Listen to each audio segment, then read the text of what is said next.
I have officially taken my first testosterone shot. So I am 7 months and 1 week on testosterone today.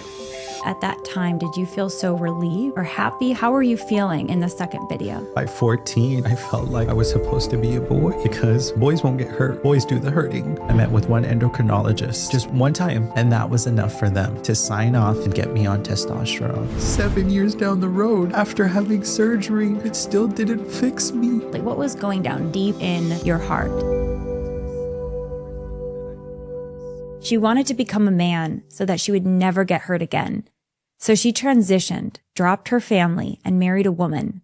Then she realized that her new identity had the same issues as before, and even more. Welcome back to the Lila Rose Show. Today I'm sitting down with the lovely Jessica Rose as she shares an emotional and vulnerable story about her struggles with self-acceptance, gender, and purpose. I believe this conversation is such a powerful one because so many people today are facing similar questions. If you believe in what we're doing here at the Lila Rose Show, helping people flourish in this life and the next, you can support our mission by liking this video and subscribing to our channel.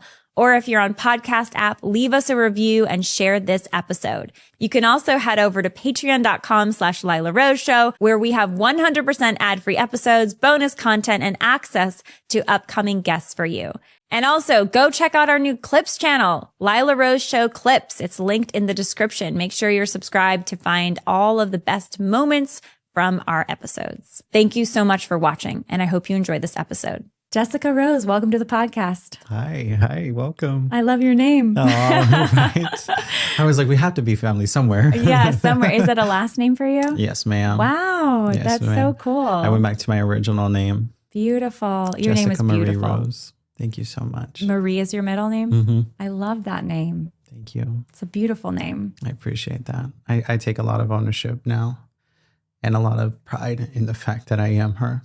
You are her, and it's a I am. beautiful name. And you are beautiful. Thank you so much, Lila. So are you. Can't believe I'm here. I'm so glad you're here. I'm so excited to have our whole community hear your story. And I think it's such a brave thing to do, to come and share these most intimate details of your life, your struggle, what you've overcome. So first, I just want to congratulate you for your courage and thank you for that. And I'm very excited to dive in today. Thank you. I'm excited to be here and excited to just share. I know God wants to reach many, and I think it's an honor to be used this way. Yes. So thank you for providing me the safe space to talk Yes, of and course. share. Of course. And we have a mutual friend, Kim, Yes. who's the best. I love her. She's so great. Yes. She's doing some beautiful podcasting too. Yeah. And I know that you did an interview with her recently that was very powerful, Thank you. which I got to see. I cried the whole time. And I was like, we got to get Jessica on the show because people need to hear this woman and her story. I appreciate that. So tell me first where you're from, Yeah. and then we're going to start from the beginning and go through the journey that you've been on. Absolutely. I am from Sacramento, California. So I'm, about 6 hours away. And I think that I lived in LA for a few years. And so I made my way down here. So it's a really, to me, feels like full circle to be down here, to be filming when I was down here. And I started that shift in my identity. And now here I am proclaiming ground in Southern California again of like my redemptive story. So truly, I see this as a full circle moment for myself to be down here. Praise But God. yeah, so I live up north. I moved back after a couple of years of living down here. I live with my mom. And God's just doing a lot of restoration there too, which I never would have imagined. But yeah, my story began in Sacramento. I was a little girl. I wasn't really feminine. I wasn't really girly. I love basketball. I still love basketball. And with loving basketball, I found comfort in, some boy clothes. I felt comfort in things like that. I'm the second oldest of 5. And my older sister, she's 9 years older. And so at a young age, we just kind of had a big age gap. She didn't like taking care of her younger sibling. You know what I mean? She left with her dad all the time. And then when I was 10, my mom had twins. And at that time, I was 10. So there's 5 of us. My sister's 9 years older. There's me. My brother's 2 years younger. And then the twins are 10 years younger than us. And growing up, me and my brother were close. You know, he's 2 years younger than me. We did everything together. We even played sports, ran around Sacramento all the time, like playing around, little hoodlums, so to speak. we were fun, but me and him were really close. And then my mom had the twins, and it kind of shifted things. You know, my dad was gone. My older sister's dad was gone, or at least out of the picture, I should say. And so when the twins were born, a year, right when they were turning a year, their dad left and went to prison for 19 years. And while he was gone and I was 10, young, I picked up this persona to be like the big brother, to be the protector of the family. I'm tall and my mom's tall. And so I just felt like I could do these things. In the same breath of becoming this protector and this person who wanted to just keep everybody safe, I wanted to help protect my mom. My mom was gone, working a lot and providing for us. There's 5 of us at this point. And then when the twins turned 1, my older sister moved out because she was 19 at that time. So she went and did her thing. So it was me, my brother, who was 8 at the time, and then the twins. And I picked up like both motherly roles. So I learned how to cook. I learned how to clean, do the dishes. I learned how to do laundry. I like remember leaning into the washer machine to throw everything in because I was, you know, it was just a deep washer. And I can remember the day my mom was teaching me how to do these things. So in the same breath of learning how to do motherly things and take care of, I also knew how to just kind of protect. As I was going through 10, 11, 12, 13, and 14, I started to get assaulted, sexually assaulted by some older boys, some cousins, some people my mom knew, but my mom did not know about these incidents. My mom recently just found out because of the podcast with Kim. I had to tell her because she wanted to watch it. And I told the world before I told her. And now there's a lot of healing that has been happening. But from a young age, getting those assaulted and kind of feeling like the protector, by 14, I felt like I was supposed to be a boy because boys won't get hurt. Boys do the hurting. I picked up this machismo kind of macho persona. I became, interested in women. I became going down this route into now exploring women because I had now been hurt all the way up until 14. And didn't want to tell my mom because I knew my mom would protect me. I knew my mom would defend me. But I also knew in that if my mom did that, she would go to jail. Like my mom would do something about it because she loved us so much. And I knew she would do the things that a mother would do to make sure nothing happened to her kids. And I was so scared of like, well, my dad's already gone. I don't want my mom gone. And so by 15, I had this best friend.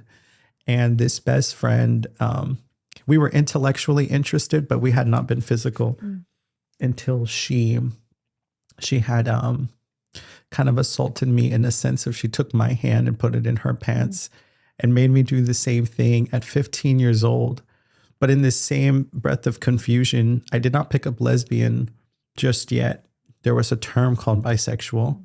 But at the time, society did not see it as bisexual. Like you could not be bisexual. My peers were highly against it. You had to be one or the other. And so already feeling macho and already feeling like a man, I'm tall for a girl. I have big hands. I like basketball. I'm like, clearly I'm supposed to be a boy. I want to preface, I did not grow up in a Christian household. So through this all, I did not know the Lord, did not know he was with me. I did not know he loved me. I did not know he wonderfully and beautifully created me. I did not know any of those things. And so I was easily susceptible to the lies that I can pick up and do whatever I want and be whoever I want. And that's just not the truth. But for me at 15, it was. I picked up, I had to choose between being a bisexual or a lesbian. And so I grabbed a lesbian after this. I grabbed that title and then I started to own it. My older sister took me to Macy's. I think Macy's is still around. Macy's and JC Penney's. And she took me and I got my first cargo shorts. I got my first oversized shirt, and it was a Quicksilver shirt. And so I felt like, I was doing the thing. I got my first pair of Vans, and I felt like I had the perfect kind of boy outfit that I wanted to wear. And I just went down this trajectory of becoming like a womanizer, having a lot of girlfriends at 15 years old. I should have been focusing more on the twins or focusing on anything else other than all the girls I was focusing on. And from 15 to 21, I just went down this trajectory of women and this kind of male persona, did my hair in braids, had hats all the time. I like really grabbed this kind of tough kind of personality. I continued to play sports, continued to play basketball. I've never had a boyfriend. I've never went through any of those things. And so I had multiple girlfriends all the time. Now I understand why Paul says it's best to be single, where you can focus on the things of the Lord. And I just was not. And with having girlfriends all the time, I was constantly distracted. I did really good in school though, but I was constantly distracted. At 21, I had taken a women's sexual orientation class, sexual studies and orientation class in Sacramento. Is this a junior college or college? Yeah, it was a junior college, and I learned the word transgender. Okay. We're going to pick up there. I have one question though, before we move into this next chapter of your childhood, of course. And thank you for being so open and vulnerable about all of this. It's so powerful. When you were going through these teen years of experiencing sexual assault, and you said you boys didn't get hurt, was there something before that, that experience of that trauma of going through that? Did you feel like your body as a woman, as a girl's developing body, was the culprit for the pain? How did you see your body at that stage? Oh, completely. I think mixed with insecurities of being taller, having bigger hands, bigger feet, I felt like more masculine. But in these situations, it kind of reminded me I was a girl, because they were not attracted or looking for the things that I was insecure about. They wanted my body parts. I did develop, by this time, I had a C cup on my chest. I had a bigger hips and a bigger lower half. And so I was aware of what they were becoming drawn to. But in the same breath, it was like dehumanizing, because it wasn't attraction to who I was. It was what they wanted, or, forcing me to do things to them. And at a young age, where confusion comes in is the body responding. And when our body responds, we sit here and make an identity out of that. So having this confusion with these men, and then having this confusion with the girls, my body was more responsive to women than it was to men. And now as an adult, I understand, because of the aggression and the force, that's why my body did not respond to men in a sense of gratification or anything. And it caused a lot of confusion. In the same breath of feeling very, very masculine, they wanted one thing. I did not want that one thing. At the same time, society, I don't know if you remember the show called Teen Mom. Mm. And so teen pregnancies were happening, and these things were happening around where it was very repulsive. But then you were thinking, well, why would they get pregnant young? And then it started to think, well, maybe because these men took advantage of them. And so being taken advantage of, assuming women get taken advantage of, watching my mom have a lot of pain with men, confused about my body, there was a lot of thoughts that were happening, and all I wanted to do was escape that. So if I presented like a man, no man's going to come and approach me or take advantage of me because I look like a boy. I do understand now as an adult, men do get hurt. Boys do get hurt. Boys do get taken advantage of, and boys do go through trauma as well. But as a young girl, I did not know that everybody's getting hurt, that it's just mistrust in people and people going through their own pain, hurting other people. They say that phrase, hurt people, hurt people. And there was a lot of people who were hurt in Sacramento at that time, and hurt people around me. And my mom was working a lot. So my mom did not know certain people she had left me with. And, right before the twins were born, and then after the twins were born, I got to protect them. And to this day, I pray that I did a good job making sure no one hurt them like I was hurt at a young age. And making sure that they were safe, doing the best that I could while my mom was out working and doing what she needed to do to provide as a single mom of 5. So there was many factors from at 15, just wanting to run away and escape. And then when I found myself lost with these girls, it was to escape what was in front of me. I met people in person, and I also online chit chats and group chats and website chats were like a very popular thing in the early 2010s. And so I was looking at all those sites, just escaping my reality, not facing what I have been through, and also not wanting to continue to do what I was doing. So my outlet was just talking and talking and talking and talking about them, not even talking about my problems, asking how they were doing, just to get my head away from what I was in front of. Because I was going through these emotional roller coasters, but so scared to tell my mom. I can think of specific moments where I was so close to telling my mom what I had been through. And had I felt that I could talk to her, I think I would not have gone down the journey, because I would have felt like I could talk to her. So there's some beauty in the safety that a parent can provide of like, I will hear you.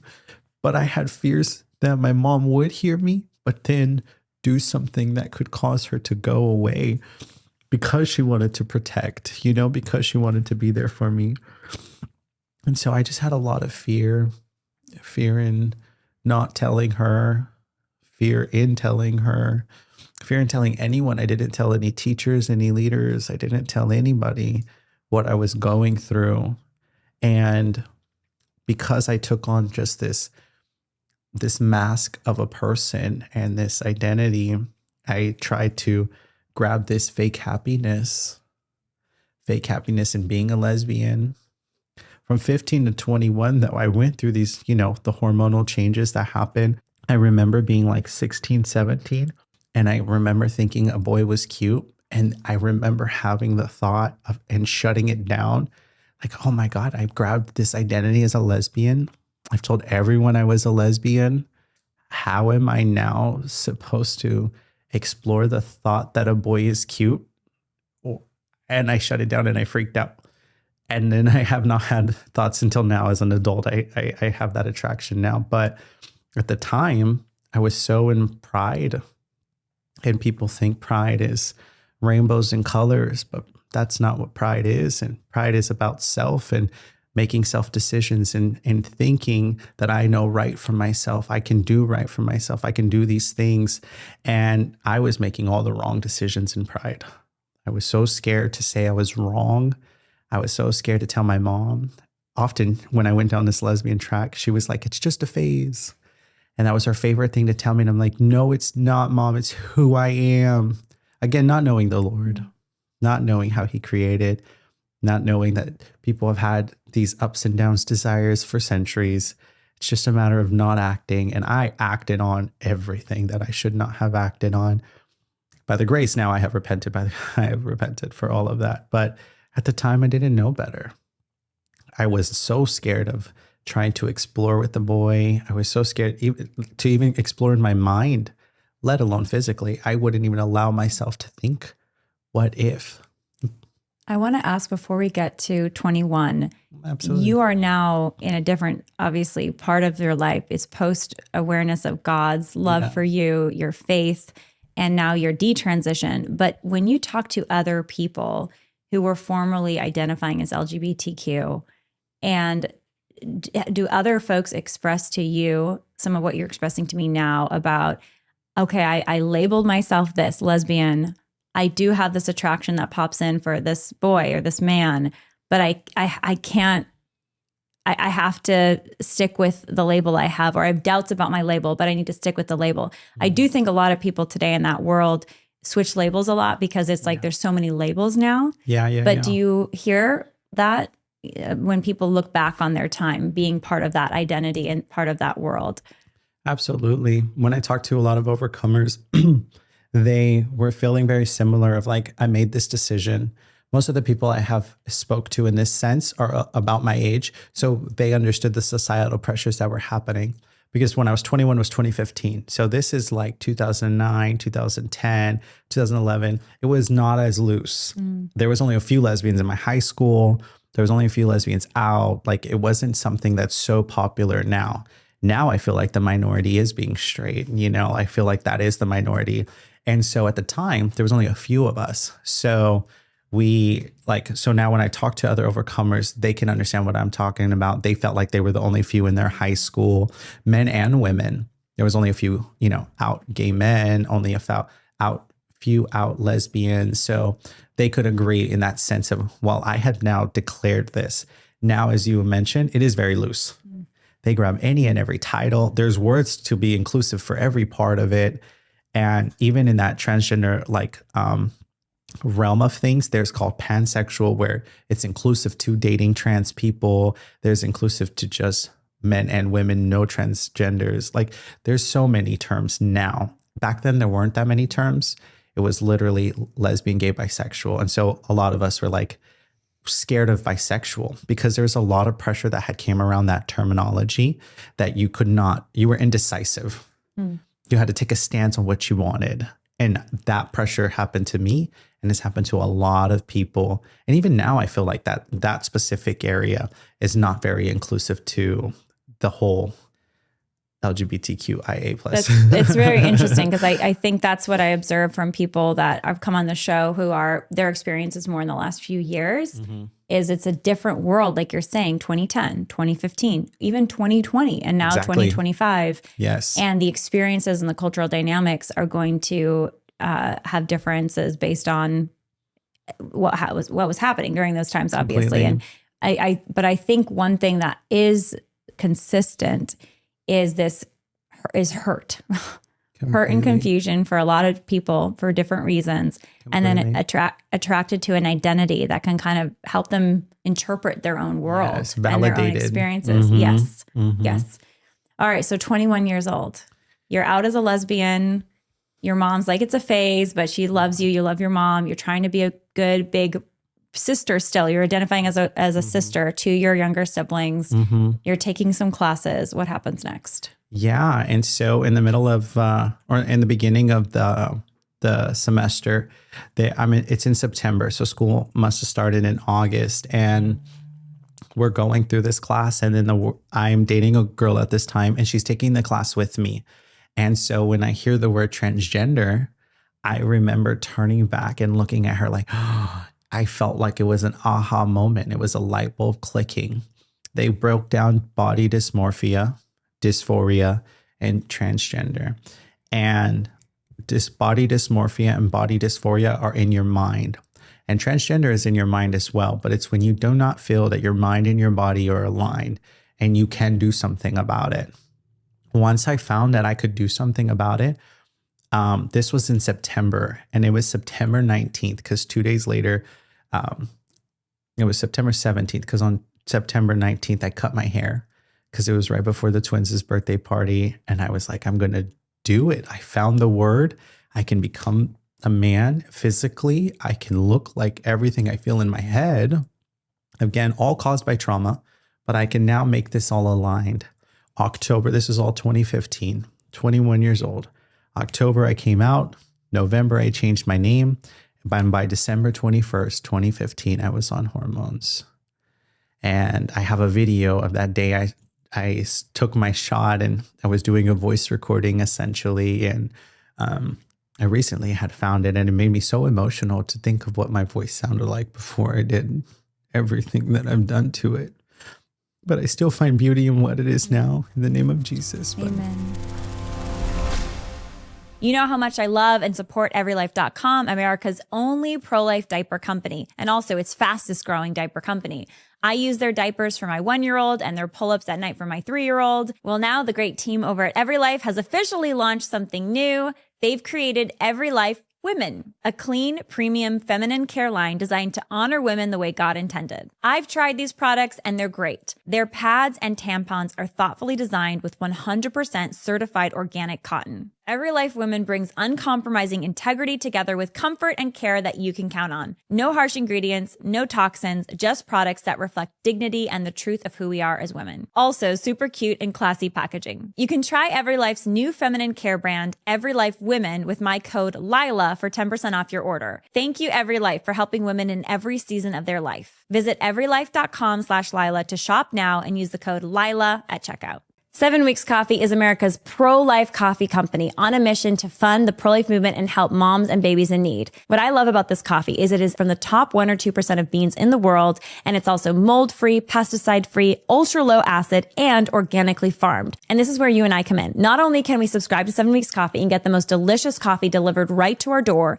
we know that with every single purchase we make at 7 Weeks Coffee, they are donating a full 10% to pregnancy resource centers in need. And a huge congratulations to 7 Weeks Coffee for hitting over $1 million donated to pregnancy resource centers and moms and babies in need. Go to 7weekscoffee.com today. Subscribe and save a full 15% off your order. And when you use the code Lila, you get an additional 10% off your first order. That's a full 25% off your first order at 7weekscoffee.com, and you'll also get a free gift. Order today and help fuel the pro-life movement.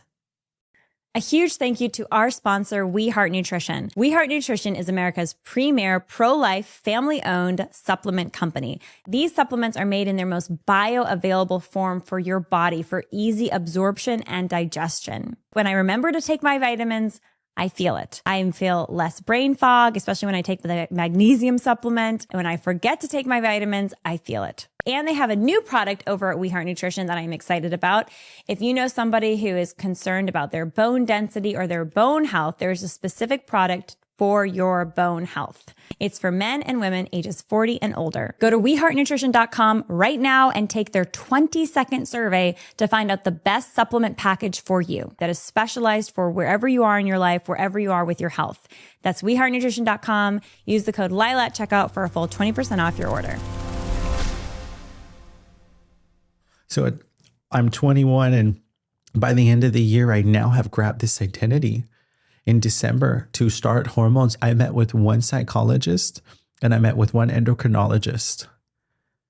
I met with just one time. I sat with them and told them I've always felt like a boy. They're like, did it start? I've always felt this way. Oh, you have? Is there any kind of root?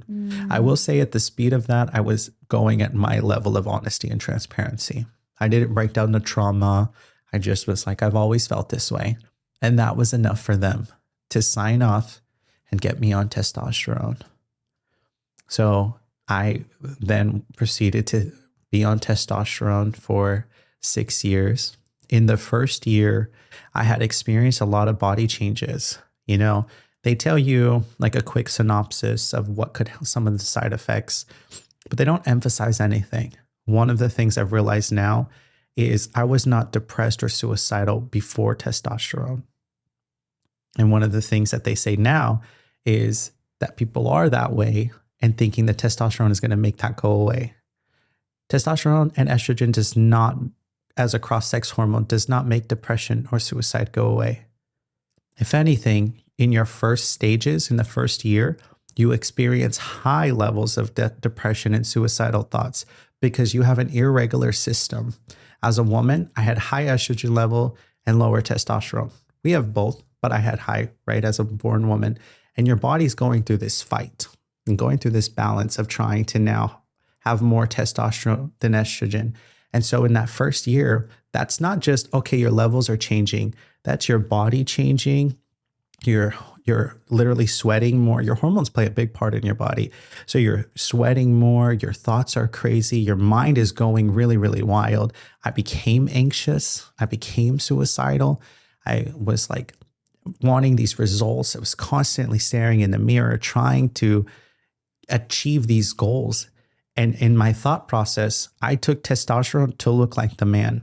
I did not take testosterone to go through mental changes. And so I did not know when I was going to begin this thing that I was going to become so suicidal. And at the same time, I then had never done drugs before this. I picked up smoking weed. I picked up doing all these things I never would have imagined that I would have been doing. But the weed was to suppress the suicidal thoughts, suppress the depression. In the end, it did not do any of those things. I do know that now, but it was what I picked up at the time. So as I put this mask on and I identified as this man, I went by the name of Aiden. I was trying to achieve the look. I was trying to achieve the hairy legs, the hairy arms, the beard, getting the haircuts. That's sad that that's what I think a man is. That is not what a man is. Man is not hairy. Like that doesn't make him a man because he's hairy. It does not make him a man because he has a beard. It doesn't make him a man because he gets his hair cut. In the same breath of what God was walking me through, now I see it as what God was walking me through. He was showing me the things that I thought I wanted, I did not actually want. But now that I'm looking like this man, I wanted what we would call the American dream. The American dream is what? As Charlie says, it's get married, it's have the house, it's have the family, and, be able to, Charlie says, you go out and you ride the bike and you not have any situations. I did that. From 21 to 23, I was going through my hormonal changes. Me and that girl broke up because she wanted to be with women and I now wanted to be a man. She did not want to be with a man. So this was a lesbian partner you had? It was when I found the word, when I was in the class and we broke up in that first year. I want to ask, before we get deeper into this chapter, there's a video you shared with me, thank you, that I want us to watch together. And this, you referenced it a moment ago. And this is of you first starting your transition. And I'm going to pull it up here and we can watch it together. And I want to get your thoughts on this video. So what year is this from? This is December 2015. December 2015. I have officially taken my first testosterone shot. So day 1 on testosterone. This is Monday the 21st. So I am 7 months and 1 week on testosterone today. I'm pretty sure my voice is going to stay here. I don't know if it's going to drop, but I like it, so that's. At that time, did you feel so relieved or happy? How were you feeling in the second video? The second video was that first year of like going through the emotional roller coaster of hormones, wanting to have the changes that I so desperately wanted so quickly. But it is not a quick process. It is not quick that you just immediately drop estrogen and immediately have more testosterone. Because I thought it was the hair, I was like, why is it not happening? And so I was so in my head. I was a workaholic, so I was just constantly trying to keep busy because I wanted these immediate response and results for an immediate satisfaction that did not come immediately, that truly never came. Wanting happiness, wanting to finally feel like I look like what I feel like in my head, wanting to feel what would be called aligned. And so as much as I was appreciative of my voice being different, I still didn't feel that way. I was still insecure. I was still bigger. I still had my chest. I still had the things that reminded me I was still a woman, which was so hard to look at. I began doing this thing called binding, where you compress your chest, and I double binded. So I compressed with 2 of them. And then you can have this tape. I had scars. It would rip my skin off. Like it would hurt so bad. But I wanted a flat chest and I wanted all the hair. And I thought those things were going to fix me. They never fixed me. Even 7 years down the road, after having surgery, it still didn't fix me. What do you mean by that? When you say it didn't fix me, what was in the innermost part of your heart at this time when you're having all these external changes and you're really wanting these external changes to happen so badly? What was going down deep in your heart? Wanting to escape everything that I was. Wanting to escape the pain that had happened between 10 and 14. wanting to escape and feeling like if I look completely different, that will not be a part of what has happened to me. But that's all in your head. It's in your memories. It's in what you see. So as much as I was trying to physically look in the mirror and think I was different, I was still the broken girl who had this trauma that still didn't tell anybody. No matter how much testosterone I put in my body, I still never told anybody about getting hurt as a little girl. I never told anyone about who they were and what that did to me mentally, as to how these people could hurt me. I was trying to escape so far. And in reality, it was all the same body. The same body that got hurt at 14. I'm still in the same body, hoping that the taking and having the double mastectomy was going to make me feel better and feel like I was a man. It was still the same body that got hurt at 13, 14 years old. I could not run away from it, no matter how much testosterone ran through my body. It did not make me escape what really did happen when I was a kid. I didn't go through therapy, so I never talked. It just bottled and bottled. And if I put on a different mask, it'll go away. And so I wanted this mask to look like what I wanted. So please, it'll go away. I eventually got the beard. I eventually got the hairy arms. I eventually got married. To a woman. I was 23 years old. She was 38 years old. So you married a 38-year-old woman. I did marry. As a 23-year-old. And you were living as a trans man at this point. Mm-hmm. And as I said, I wanted that American dream. I wanted to be married. She had a child already and her daughter was 16. That caused a lot of complication because here I was as a 23-year-old step parent with a 16-year-old. She didn't want to listen to me. And I didn't know how to parent her because she was just wild. And I think she was wild because she was so confused about what was happening between me and her mom. Her dad was in her life and she was just really reacting outward in a very wild perspective. And now I understand it was due to a lot of things within our relationship. So we had a big house. We had multiple cars. I was married to her, had this stepchild. But in that same time, my mom just could not wrap around everything that was happening. She would look at you and she would not see Aiden. She'd see Jessica, her daughter. And did she call this another phase? She was like, she did, and she did not know how to accept it. But at this time, I was so rooted in pride. I said, fine. And I chose my wife and I chose this family and I stopped talking to them for 2.5 years. So you froze out the twins, younger brother, big sister, mom, because this is Aiden now. And they didn't accept Aiden on Aiden's terms. So now I'm going to be Aiden on Aiden's terms. Absolutely. Was that hard for you in your heart? Absolutely. You missed them. I missed them so much. They were in high school at this point. I missed, they're both athletes. I missed their games. I missed what they were just going through. They ended up a little troubled for a little brief of time. And I took responsibility for a lot of that because I left. Me and my brother, who were 2 years apart, we really drifted apart. And my older sister, she had, the second I told her I wanted to be Aiden, she called me Aiden. So she was the closest that I had to know what was kind of happening in the family, what was happening in events. She told me that my mom was really, really sick.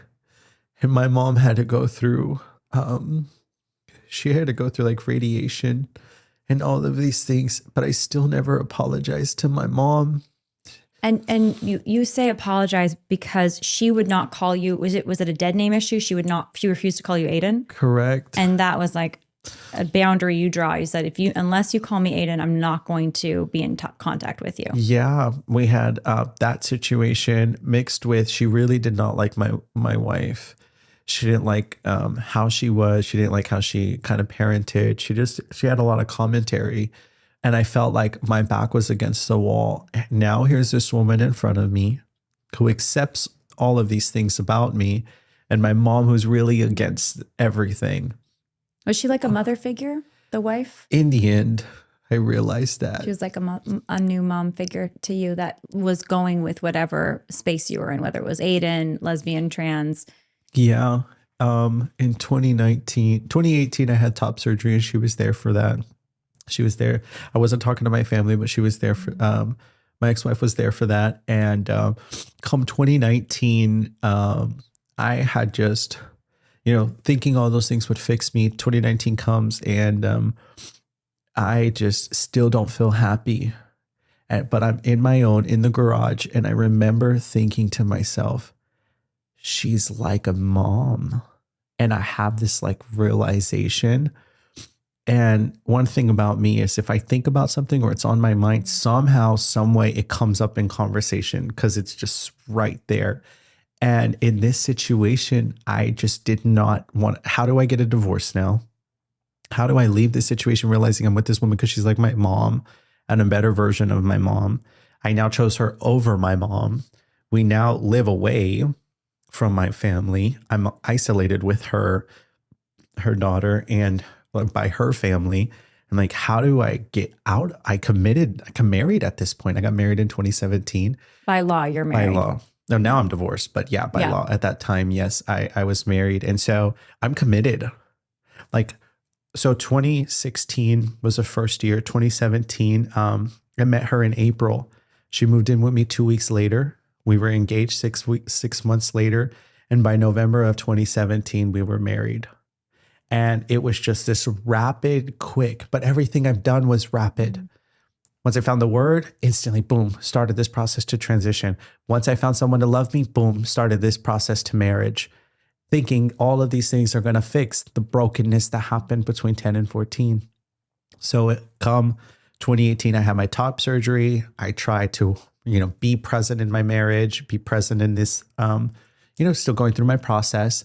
Here comes 2019. My weight loss is kind of happening. The hormones are kind of getting regulated by this point. It's now 4 years on hormones. I'm like, finally, because I gained a lot of weight just with the hormonal change and the hair was taking forever to come. So by 2019, I'm finally feeling good. I finally feel like I'm getting closer to achieving things. I'm going to pull up a picture for people too of this time as we're tracking your journey here. So this is you.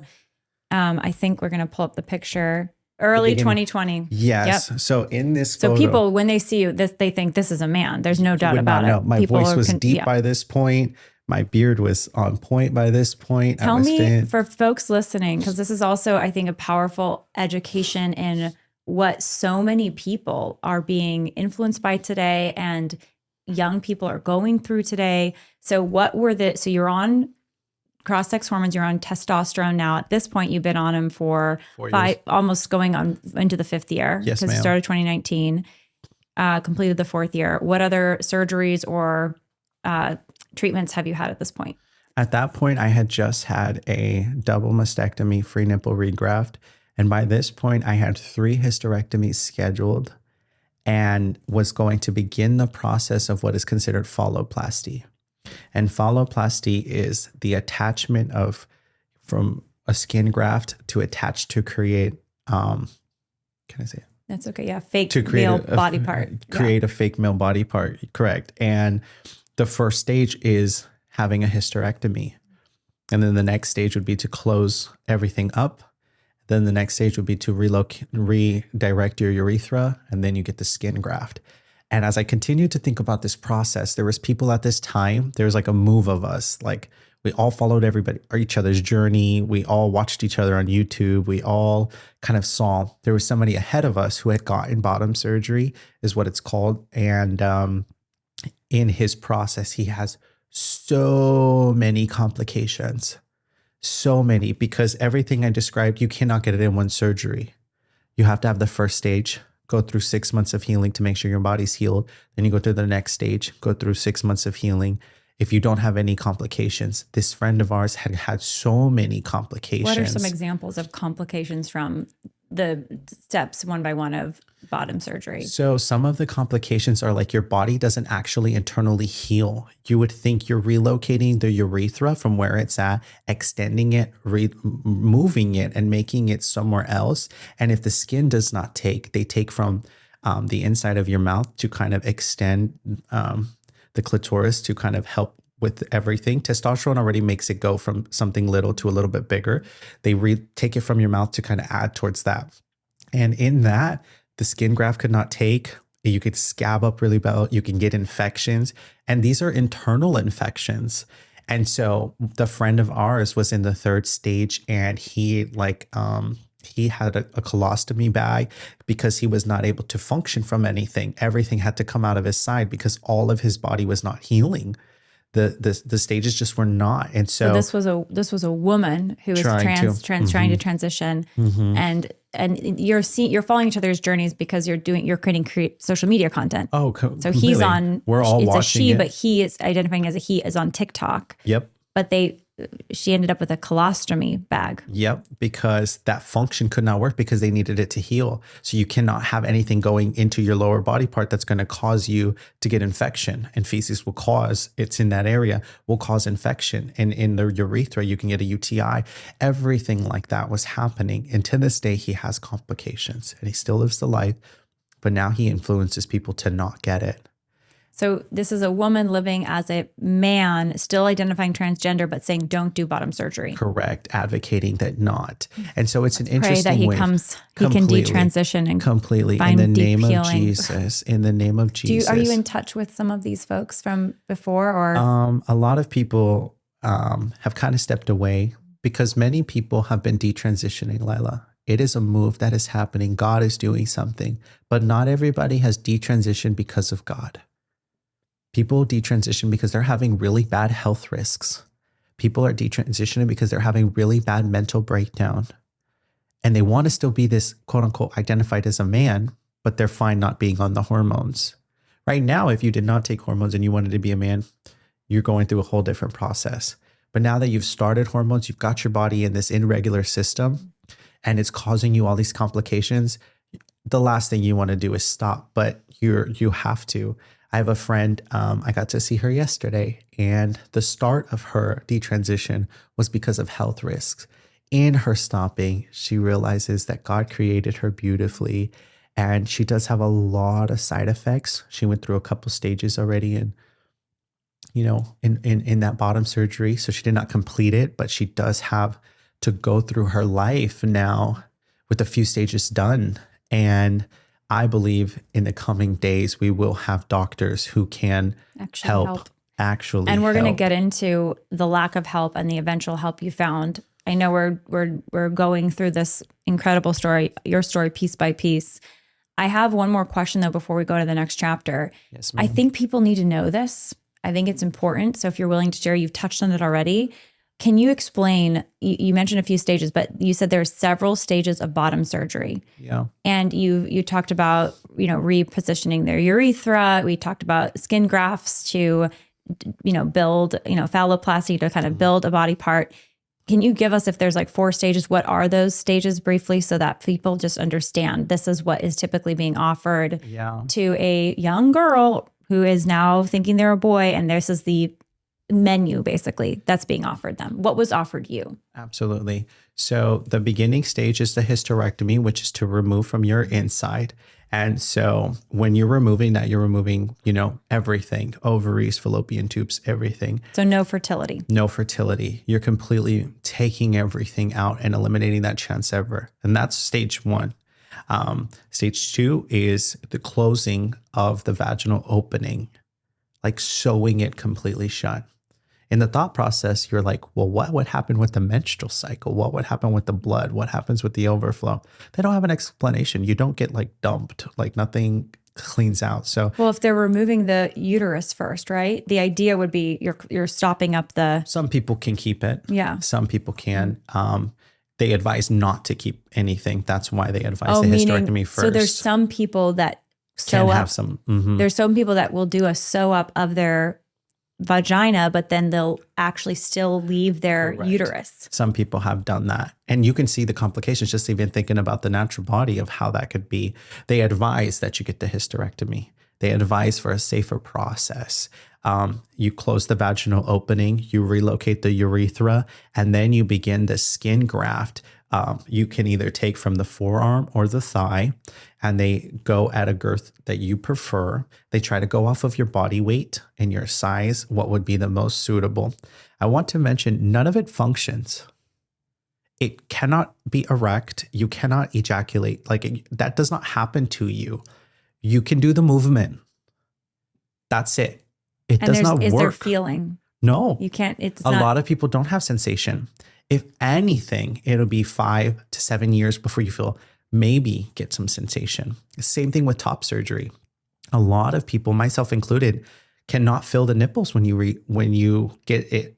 They do for the mastectomy, they remove reattach them, and so it's taken off of your body and now reattached. Do they tell people this is a completely non-functioning piece of human flesh? Well, they don't say it like that. They say it may not work. It may not work, as if it might work. Correct. And so they're giving you this false hope.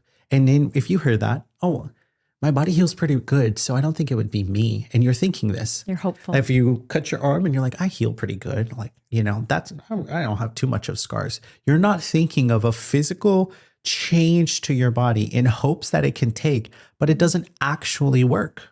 So that was my stop. I had 3 hysterectomies scheduled and I was like, if it's not going to work, why would I go through this? Why would I begin this entire journey that's going to take 2 years to complete? What about the price, Jessica? Oh my gosh, it's ridiculous. Were they quoting you? And was there any insurance that would cover any of this? Yeah, Kaiser covers. Kaiser covers phalloplasty and hysterectomies for transitions and mastectomies. Well, they did that to Chloe Clow when she was 15 years old. Oh, completely. I went through. A lot of us go through Kaiser. At the time, I was under. So if you're on Kaiser, they will cover your transition surgeries. I had a $10 copay for my top surgery. Because it all falls under. Yeah, it falls under this false idea of the transgender agenda. And so if you're on this transgender journey, it's called gender affirming care is what they call it. And so you would be going through a gender affirming process. And so I did not continue on the gender affirming process because I saw for real life, not some doctor telling me it'll work, from my friends having complications, from my friends having a colostomy bag coming out of the side of them, telling people, lifting their shirts saying, you don't want this. And they hated life. And the colostomy bag was because they had sewn up their vagina? Well, they at this stage, they have already had the attachment. And with the attachment was having so many complications. They had phalloplasty at this point. So stage 3 is having the attachment. After you get that, if you heal so far, you will then have a rod inserted. And in this insert, they will put, some people get pumps. And in having the pump, you can press it from your hip and it will cause it to go up. But again, nothing is completed. You're just because things are relocated doesn't mean it actually has any type of tingle sensation, nothing. It can just, you press it and it kind of blows up like a balloon. And so in those steps. It's so insane. It is wild. To talk about it. You press a button on your hip for this piece of flesh that's supposed to be a penis, that part of the male body, which is obviously not, to make it inflate. And that's supposed to be sex. And it doesn't actually create pleasure. Nope. It can't do that. It has all of these complications. And this is somehow the completion of becoming a man. Yeah. And then some people, if they want, it's called there's a name for it and I'm trying to remember, but they can take a different part of some, another skin graft, and they can create what would be testicles. And they put these 2 little silicone little balls in there to give the whole illusion. That would be like your final step. I feel if you go through that. 100 years from now, people are going to look back on this and just say, Frankenstein had nothing on these doctors. I mean, who Frankenstein's maker? It's completely. Like, what in the? So you can do all of these steps, but it doesn't happen rapid because most people have a lot of complications. Because can you imagine? You're just completely mutilating everything and hope that it heals. And it's so sad. Those who have began the process, some people who are in the process by the grace of God, some people who have not completed it, but there are real life people who don't know the Lord, who did not complete it, who now have to live with the mutilation Scars. that they did to themselves. My very close friend has to live with some process. And like, we were crying last night about it together. And we were just like, the scarring that happens. And she looked me in my eyes, Lila, and was like, I want nothing more now than to be a mom. And I will never have that opportunity. And it put me in an interesting thought process of like, I'm so grateful I did not, but my heart hurt for my good friend. She had the hysterectomy. And she you had haven't. the hysterectomy, and she had the closing, and she had the relocating of the urethra. And she didn't go to the next step. And we just looked at each other, and she was like, her eyes were watering. And I'm like, I'm so sorry. Like, that's all I could say to her, because nowhere did we know we would actually detransition. Nowhere did we think we would actually have the courage to live how we were created. But we have to live with the things that we've done. And just as anyone who is on drugs have to live with what they did while they were on drugs or on alcohol, live with what they did, the consequences of their action. I think, and I believe truly in my heart, God can do all things. But there are some things that are really, really, really hard to accept that we've done. Even with my, my top surgery or double mastectomy, it was so hard at the beginning to accept when I decided to detransition what I had did. By the grace, as I've now been off of hormones 4 years, I have one nipple that can function. I have one nipple that is produced like certain things have come out of it. And I went to the doctor and they were like, but at least it works. So if you were to get married, get pregnant one day, you might be able to breastfeed, they're telling you. Yes. And Praise they're God. telling me that. And I'm like, Lord, I will hold on to that hope. I will hold on to the fact that you can do all things. I will hold on to that. And that's what my friend is doing. As much as we cried, we closed out with that thought process of God can do all things. He can do miracles. That's what so she said. I will join you in praying for that. And absolutely, on the show, we've had some recent guests who talk about miracles that God has done. Completely. Raising people from the dead. Yeah. It happens throughout Christian history, and it can through the power of Jesus, the name, and it can happen today. Miraculous healings. Amen, Lila. So we will join together in prayer for that and for your friend. Thank you. So thank you for explaining that for people. Absolutely. Because it is an education, and I think it's gnarly. It's tough. These are real people enduring real scars and their medical experiments. Shame on the doctors who do these horrific things to people who are hurting and confused. Exactly. It is wrong. It is evil. Exactly. Let's go back into your timeline. So you are in early 2020. We just saw your photo. You're saying no to hysterectomies, even though you're scheduling them. Yes. But at this point, you've decided this woman that you are married to, yes, you're like, this does not make sense anymore. This basically is like a mom to me. Yes. So what happens next? Let me hit the end of 2019 right before 2020, because 2020 changes everything in my life. In 2019, I felt just so much weight of realizing that she is, like a mom. And I tell her this. Now, I do feel like I should not have told her. I feel like I should have walked through a breakup way better. Mm-hmm. But I told her this because I had a suicide attempt in 2019, Lila. I'm so sorry. It weighed so much on me for the decisions I've made now. I am so far deep. Surgeries, marriage, away from my family. And I wanted nothing more than just to get out of my head and just for it to stop. To stop thinking about what happened when I was younger. To stop making excuses. To stop trying to fix everything. I can't go back to the little girl that was hurt. No part of me could ever go back to her. No part can go back and hug her and be there for her or confront anything that happened. No part of me. So in 2019 in October, I took a lot of pills and I was waiting to die. So I wasn't contemplating suicide, Lila. I was at my point. I was texting people like normal while I was just waiting for the pills to kick in. My wife did not know. And as I'm in this breaking point, I don't know if you know this, but it's illegal to try to kill yourself in public. They will take you away. The police came and knocked on my door. I was sitting in my car at a park and they took me to the hospital to pump my system. How did they know? a friend had told another friend that I had not been in class, and I was supposed to be in class at this time. It was an evening. I went to barber school, and at nighttime I was supposed to be in class. And so she had let somebody else know. When she let that other person know, that person called the cops. To this day, I don't talk to her, but I believe she was an angel. I believe she was used. Something. And from pumping my system, they take me on a gurney to the mental hospital. And now I'm in the mental hospital on a 5150 hold, and I have to talk about what happened. Can you imagine, Lila, you want to take your life and you don't die. You don't die, and now you're like, what do I do?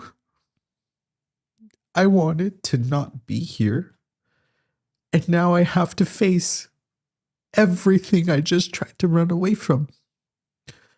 I'm talking to the therapist that's in there. I have to recognize, and in my conversation, that's when I realized these mommy issues. I had the thought in the garage. I suppressed it. It got too overwhelming. I did not tell anyone. So I'm talking to this therapist, and she's like, you're going to have to tell her. And so in October, after this attempt, I told her we had to split up, because I realized, she was a very good person, don't get me wrong, but I did not marry her for the right reasons. I did not marry her because I was meant to. I married her because she was safe for me. She was kind to me. She loved me. Those are good reasons, but that's not a God reason to marry someone. We got married in San Francisco. And you're a woman. Ultimately, she's a woman. Now I understand. Now you understand, but at the time moment, you had enough of a reasoning, it sounds like, especially with the trauma of trying to end your life because you're so broken inside. Yes. To realize at least this is not right. Even if you don't have a full vision yet. Completely.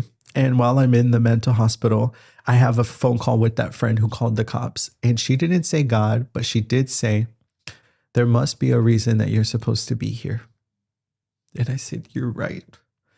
So all of November and December of 2019, I was on this bounce back because I stopped caring. So now I had to work through, the separation. What are we going to do? I move somewhere else. You move somewhere else.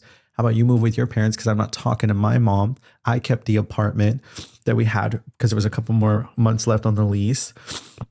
And then I started a new job. Again, I look like the person that's in that photo.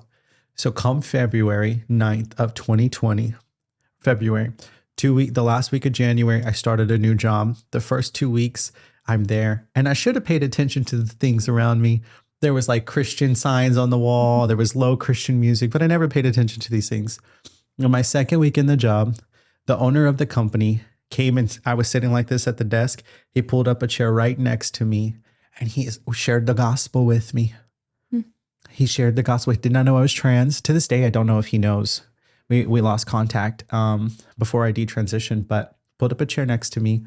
And he said, did you know that God loves you even if you don't talk to your family? So he did know I was married, going through a divorce or separation, now preparing for divorce. He did know that I didn't talk to my family, but he had no idea that I had this trans background or all this brokenness. And so when he told me that God loved me no matter what, talking to my family or not, I received it. From that day, I have had a fire in my heart. I felt like a chicken without a head right until that moment, because I now know that I did not die and I was meant to be here. And then here 3 months later, I hear the gospel. Wow. That's why I did not die. And I have given my life to Jesus, but it has not been the easiest process, but it has been vulnerable. It has been raw and very, very transparent. That same day he led me in the salvation prayer, he said, write everything down. Write your prayers down, write your thoughts. I still have the beginning of when I started because I was a care manager at this time. So I was like, God, I need caregivers for this client. And he'd show up. God, I need somebody who could take care of Miss So-and-so. And he'd show up. And I'm like, okay, he's really answering my prayers. He's so real. So it started on this outer level, but then I started to get to know him. That pastor had led me to, I've only been to 2 churches where were my home. He led me to my very first church.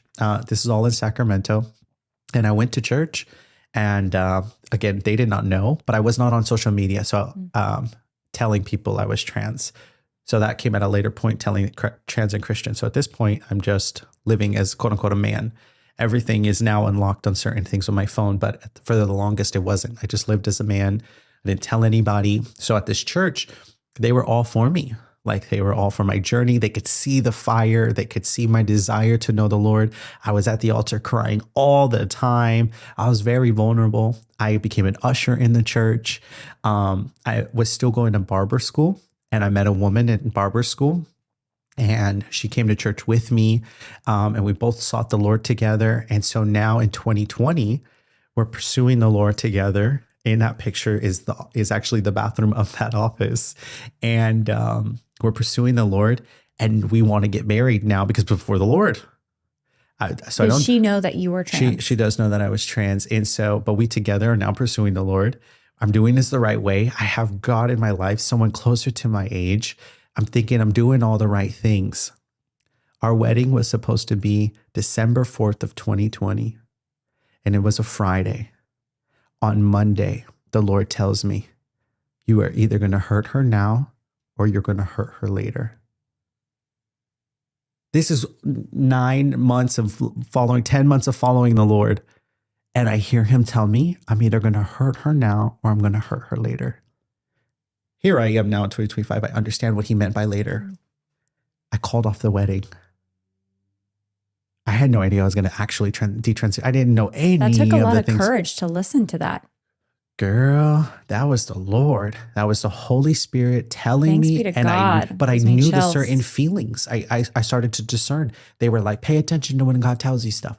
Remember, I was writing everything down. But Jessica, you weren't convicted yet about the trans part. Not yet. You were feeling like you're in your element. Yes. Are you still on T at this time, or is it a lower dose? Nope, I'm still on testosterone. But you've leveled out. You're feeling good. Mm-hmm. I'm looking good. I feel good. And I'm like, okay, now I'm at this peak of manhood, so to speak. Wow.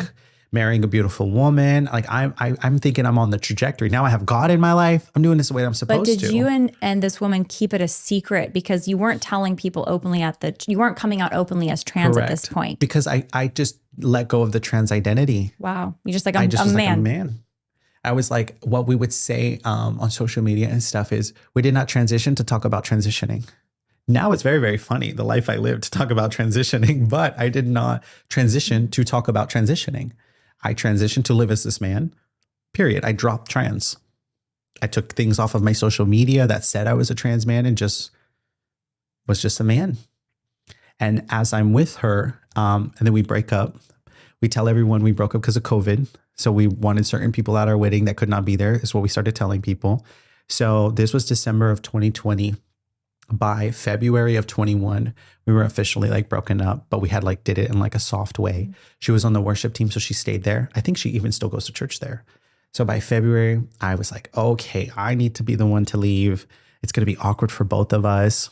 I went about a month with no church, and I'm still at this job. And a caregiver comes into this job, and she tells me, she's sitting there doing a job application, and she's like, hey, have you ever been to the church down the street? It's called Thrive. And I was like, wow, no, I'm not. I went to the very first time thinking it was a prayer service. It was a celebrated recovery. I was like, oh. Celebrate recovery of addiction? Yes. But I thought it was a prayer group. So when she tells me this, she doesn't go. She just invited me to go on a Friday night. This was Thursday. She's like, it's tomorrow. I was like, I'll absolutely go. But God had me go that day for several different reasons. The first, I met the guy who was leading the group. His name is Lonnie, and he introduced me to the pastor the very immediate Sunday and was like, there's a fire about you. So he sensed the Lord. Again, not feeling conviction of Aiden. Second, they were talking about real addictions in the church. They were talking about meth addictions. They were talking about coke addictions. They were talking very, very real in this. But that was what I needed to know. It was a safe space to be real. Now that I've been to different churches, like, kind of seen more, the very first one was a Pentecostal church, which is very, very rigid. And it would, what made sense why I was not to go through my process there. They would have never known how to walk with me.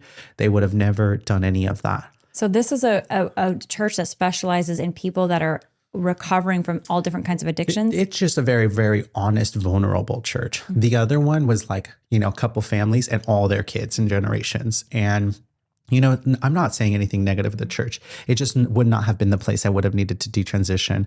God knew that. I got very close there. Don't get me wrong. Becoming an usher, I cut the pastor's hair all the time because I was a barber at this point.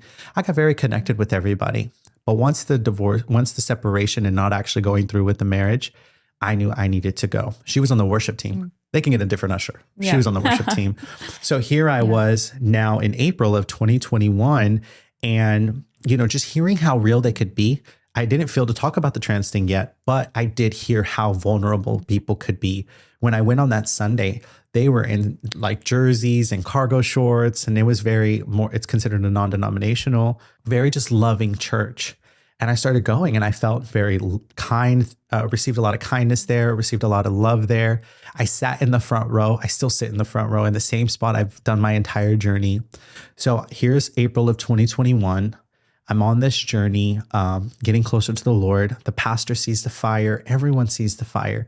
And by August of 2021, you know, God's working on the forgiveness. God's working on all the things that I've now done. By May, I should rewind to May of 2021, God tells me like to go through this thing with my mom and forgive my mom, forgive what she did, forgive myself of what I did, forgive how she was receiving everything. And it was her birthday and I messaged her and she would always say, she's 29. For every year, she would just say 29. I said, did you make it to 30 yet? Because how do you come back after not talking 2.5 years? How do you say I was wrong? You were right. In message on Facebook Messenger, I didn't even text her. How do you come back? I did what the only thing I could do was joke. And it was hard in the beginning. We were kind of rough a little bit. Not mean, just not really deep. And I didn't get fully the healing with her just yet. But at least she let me back.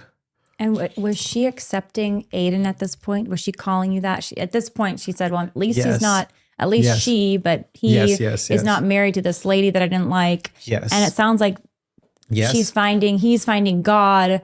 Yep. So I'm going to just roll with this. And look, also like, it looks like the transition looks done. So we're just going to be comfortable with this for now. Was maybe where she was at this point? Yeah. Now when we've talked about it, she said during the time that I was gone, she did all that she could to try to understand what I did.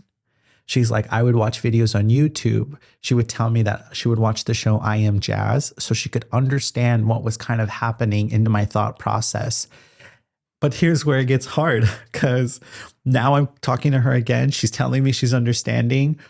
August, I want to become a leader in the church and I have a conversation with the pastor. To become a leader in the church, they follow 2 Timothy and it talks about like being free of sin. I did not know they're going to go through your social media. So from the beginning of 21 till about August of 21, I was telling people you could be trans and Christian. On your social media? On my social media. But your church didn't know? On TikTok, no. I did not think that they were looking at any of this information. I did not think any of that. So in August, I come to talk to them. They knew. And by the way, when you're doing this on your social media, are you identifying as trans? Yes. So you are sharing that? Yes. So if you went to my TikTok now, I got hacked, so I can't fix anything, but all the videos are still there to my knowledge. I could see them all if I just looked them up from my current TikTok. I could see it all where I'm walking through this process. This is how the Lord is speaking to me. So I think the hard part was I could still feel the fire. I just had to continue on the journey. I was like, I want to be a trans pastor. I want to be a pastor and I want to advocate that the both worlds can collide. You can do it. And you had no conviction yet? Not yet. I think this is, I think this is so important for people to hear because the Lord works really mysteriously with our different souls. And I'm going to ask you, I want you to go back into the timeline that you're on right now, but I want to ask you about this question of conviction. So we're going to save that, but I want you to keep going with where you are because you're saying not yet, It's going to come in the next 2 months. So August, I have that conversation because I want to be a leader. And in that church's process, they go through looking at your social media. So they call me in for a meeting. It's the head pastor and a young adult pastor because I want to join young adults. In this meeting, they were like, we want to talk to you about something that we've seen. I look at them across from the table and I'm like, the only thing you would want to talk about is that you found out that I was trans. They were like, yes. And I'm like, in my mind, preparing to be on defense, Did not ever think that I would have to be confronting this in the church. It just wasn't in my radar just yet because I'm wanting to collide the worlds. I see God on me. You see God on me. You can see what's happening in my life, but it's all a journey. And I believe that everything that I went through has taught me so much in helping other people to realize someone's going to give their life to the Lord and still identify, but God is going to do what he needs to do in the process. They will come. They will come to it. It is his word that they will come to know him in completion. Every knee will bow and every tongue will confess. They will come, but they're going to have to struggle with their thoughts. I had to go through unforgiveness. I had to go through pride, gluttony, womanizing, being a workaholic. There were so many layers before the trans thing. I had to go through all of that. And so all of 2020, all of 2021, now till August, that's what I'm going through. So when I'm sitting across from them, I say, you know, this is about the only thing you want to talk about. They're like, yeah. And we believe that you're on an amazing journey. We can see the Lord in your life, but God's not done yet. Remain open to the Holy Spirit. And that was so hard to hear because those were the words that were said, but my mind was, there's no way they just told me I'm going to detransition. There's no way they just told me I need to become a girl before I can become a leader. There's no way. And I'm just making all these things up. I leave from that meeting, give him a hug, and I go sit outside of his office in my car. And I'm just crying for an hour. There's no way they just told me, oh my gosh, I can't believe I'm going to have to detransition. And I'm freaking out. And the Holy Spirit, what did he say? Lord, he just said, remain open to the Holy Spirit. I was like, wow. And I drove off. It's like, because they did not ask me to detransition. They asked me to remain open to the Holy Spirit. That was the most amazing thing in my life because as I continued on my process, I could not become a leader just yet. I was a volunteer still, which I was okay with. Come December, I was in a prayer group. And in this prayer group, I was in LA visiting the friends I'm staying with now. We went to a prayer night and I've never done this motion. I've normally gone out to the side or I've like swayed. The Lord my hands went out and I literally felt surrender, control. I felt like I could hear the voice of God. This was my first time audibly hearing the voice of God, but my hands in the same moment, my heart is tingling and like my body's racing and I hear surrender, control. I cussed and said, oh snap, 3 times because I knew that meant testosterone. That's when my conviction came straight from the Lord. There was no lead up. There was no gradual. There was no let's work our way there. The Lord, surrender, control. I knew surrender, control meant testosterone. I knew it meant the idea that I was a man trying to be with a woman. I knew it meant marriage in the way that I had seen it so far. When he said surrender, I knew exactly what he meant because I have had a few moments with the Lord that have been pivotal to leave the woman that I now thought I was supposed to be with that was a Christian. And now surrender, control. Wow. The next day, that was on a Sunday, it was December 19th. The next day was my shot day. It was also the same weekend I was celebrating 6 years on testosterone. I've never done another shot since then. Cold turkey? Cold turkey. We don't advise anybody here to just cut cold turkey, but if the Lord is telling you, obey the Lord. You didn't show up for that appointment. Did not show up. I would do it on my, so we had different type of appointments. So sometimes I'd go in, but this one was shot day. Mm-hmm. I'm switched between my thighs or my butt. And I just never did it again. I was actually recapping with a friend recently. She goes, I remember the vial you had for 6 months that had 1 shot left in it. And I remember you not doing it. And I was like, you remember that? She goes, yeah, because you had your sharps container and you were like, I want to throw it in there. I don't want to throw it in there. I want to throw it in there. I'm like, wow, I forgot that happened, you know? And so all of 2022, I'm now off of hormones, but I still look like the man because God said surrender, control. He didn't say go shave your hair. So you're still wearing men's clothes, men's haircut. How was had the beard, everything, presenting. So did that start to fade? Was the more masculine features, did they like the hair, did that start to change at any point? Or at this point, your hormones are so used to? So they've been used to it. At this point, I'm 6 years on. And so all of 2022, I was off of hormones, but my beard still grew.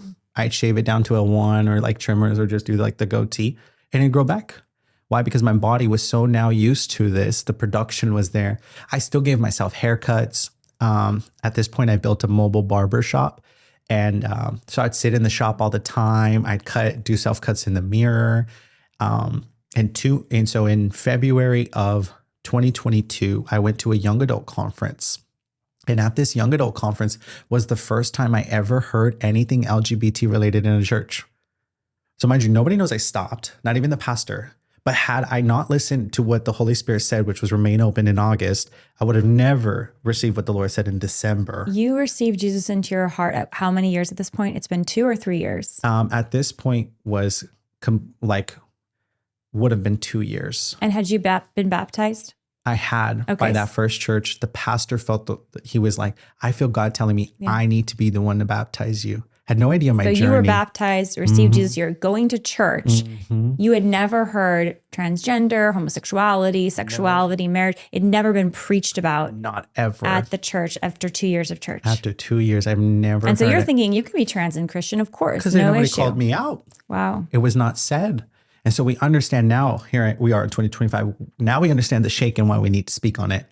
When's conviction going to come if nobody says anything? Because I was going to come if no one's going to say anything. Wow. If no one's going to speak up, no one's going to say anything because everyone's so scared. But it's like, when is someone going to get called out? Because the second I'm in this conference, Change Movement, very, very pivotal. Shout out to you. Change Movement is out of Bethel Church. They were which is in Redding, California. They were at this event and the team was speaking. Ken Williams, Ken was speaking, Jessica Owens, and Amy, I forgot her last name. They were speaking. And as they were speaking, there's another woman named Kathy Grace Duncan, and she's an overcomer as well. She's a detransition. What is an overcomer? That is the terminology that they had picked up in the last 5 to 7 years because it used to be considered ex-gay ministries. And that was not so inclusive. And people kind of received it in the wrong way. So then within the last 7 years, they have taken on the term overcomer. So as I detransitioned and met people, that's the term that's kind of said within our realm, overcomers, overcoming this, overcoming that, overcoming sin. We're not ex-gays. We don't go from being a lesbian to being straight. We overcome the sin that we were in, no matter what that is. And I think it's also inclusive to the trans community, those detransitioners like myself. I don't label myself a detransitioner. That's just a part of my process. I have detransitioned. And so... Because your identity is a daughter of God. Exactly. Amen. And so if I separate from that, I'm a woman who has had a crazy, crazy experience in my 20s. And that's how I could say that. Yes. I own that now.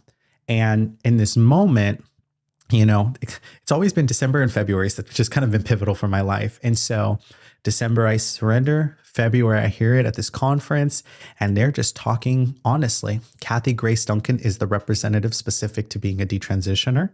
I was crying at this conference. I'm in the middle, kind of towards the back. And I'm like, you came for me. Oh my gosh. Like, I've never heard this. And I finally, like what happened when I attempted suicide and then found the gospel. It's like, okay, now I'm off. Didn't know what to do for 2 months. So here I hear them speaking. At the end, I'm a person who goes up to the speakers. So at the end, I go up to her or to the entire team. But Ken was the name of the man who led me in the salvation prayer. Amy was the lady who was speaking, but that was my mom's name. And Jessica was my quote unquote dead name at the time. Wow. So Ken, Amy, and Jessica were speaking as well as Kathy Grace. And I was like, God, I went up to them. I said, you guys came for me.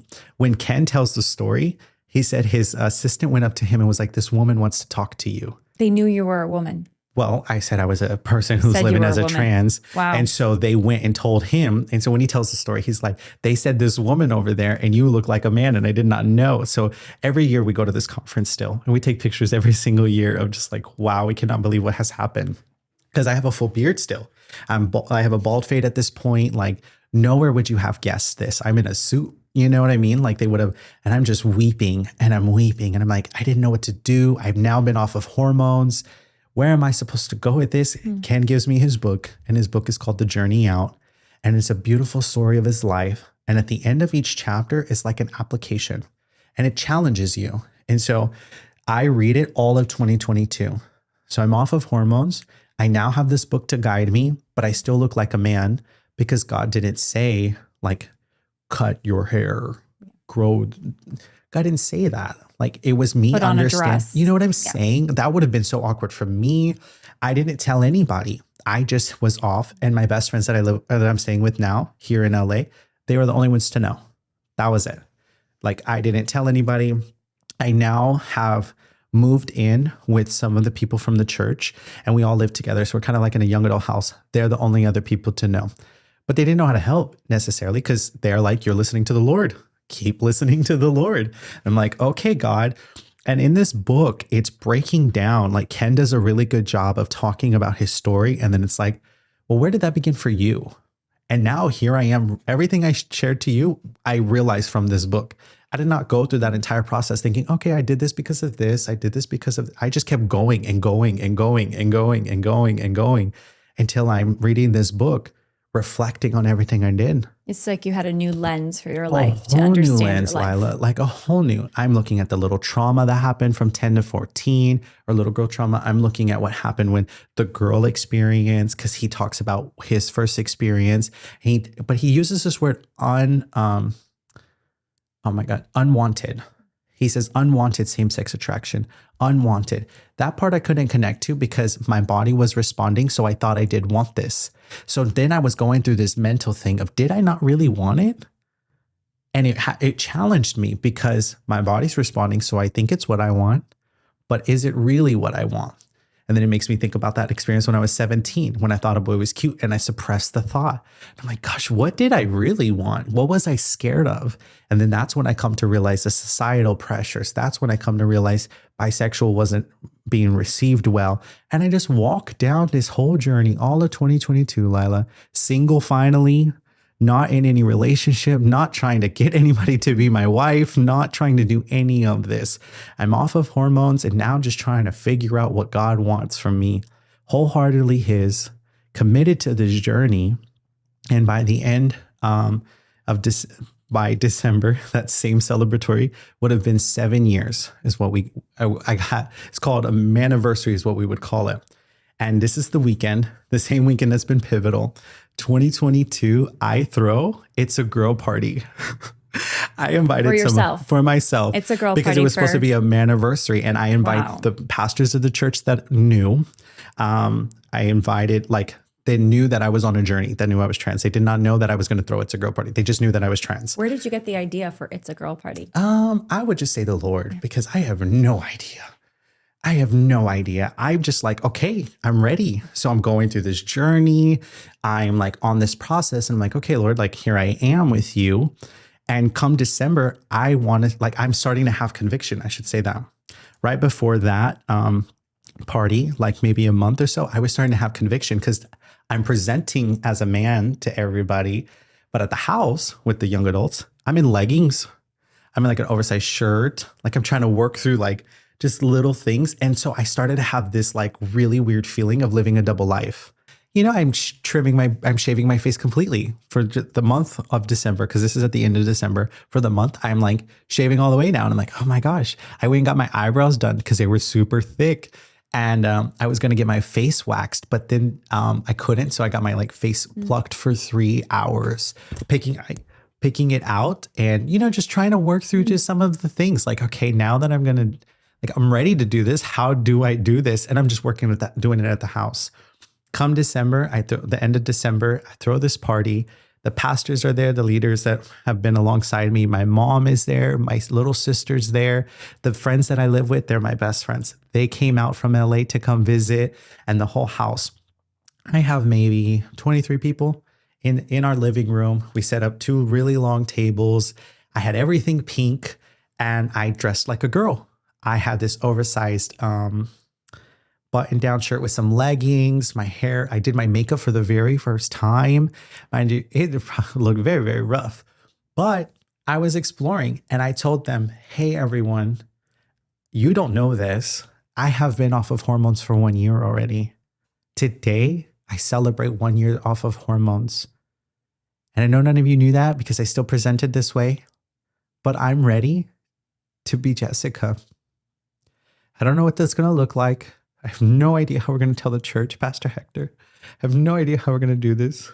But I believe I'm now ready to be Jessica. I understand how it happened. I understand how I believed the lies. I understand why I ran away from being Jessica, why I put on this mask, and I am just ready to figure this out. Pastor, I trust you in your timing when you want to tell everybody. I will do whatever we have to do to walk through this together because I understand this is bigger than just me. But I've spent all year figuring this out. And now I understand that God did not make a mistake with me. And God was with me even when I got hurt as a little girl, even when I got confused, even when I ran away, even when I decided to put this mask on. God never left me. And ever since 2020, when I received him into my heart, we have been on a journey. I thank all of you for loving me.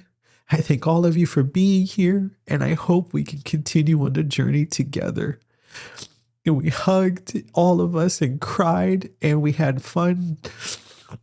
And when we left from that, Pastor was like, I'm going to pray about it. And within 2 weeks, it was supposed to be the end of January of 2023. He told me, so a week or 2 weeks later, he goes, I think it should be January 15th. I'm like, whenever. When you tell the church. Yes. I was like, whenever you feeling it. He goes, he's like, I think it's going to be January 30th. Then he calls me, he goes, January 15th. And I'm like, January 15th? I think it's like 9 days away. Okay. And the video's online of me telling the church, and I stand before everyone, Lila, and I say, I stand before you, formerly known as Aiden. I pray you have the grace to hear what I'm going to say. Glory to God for what has happened.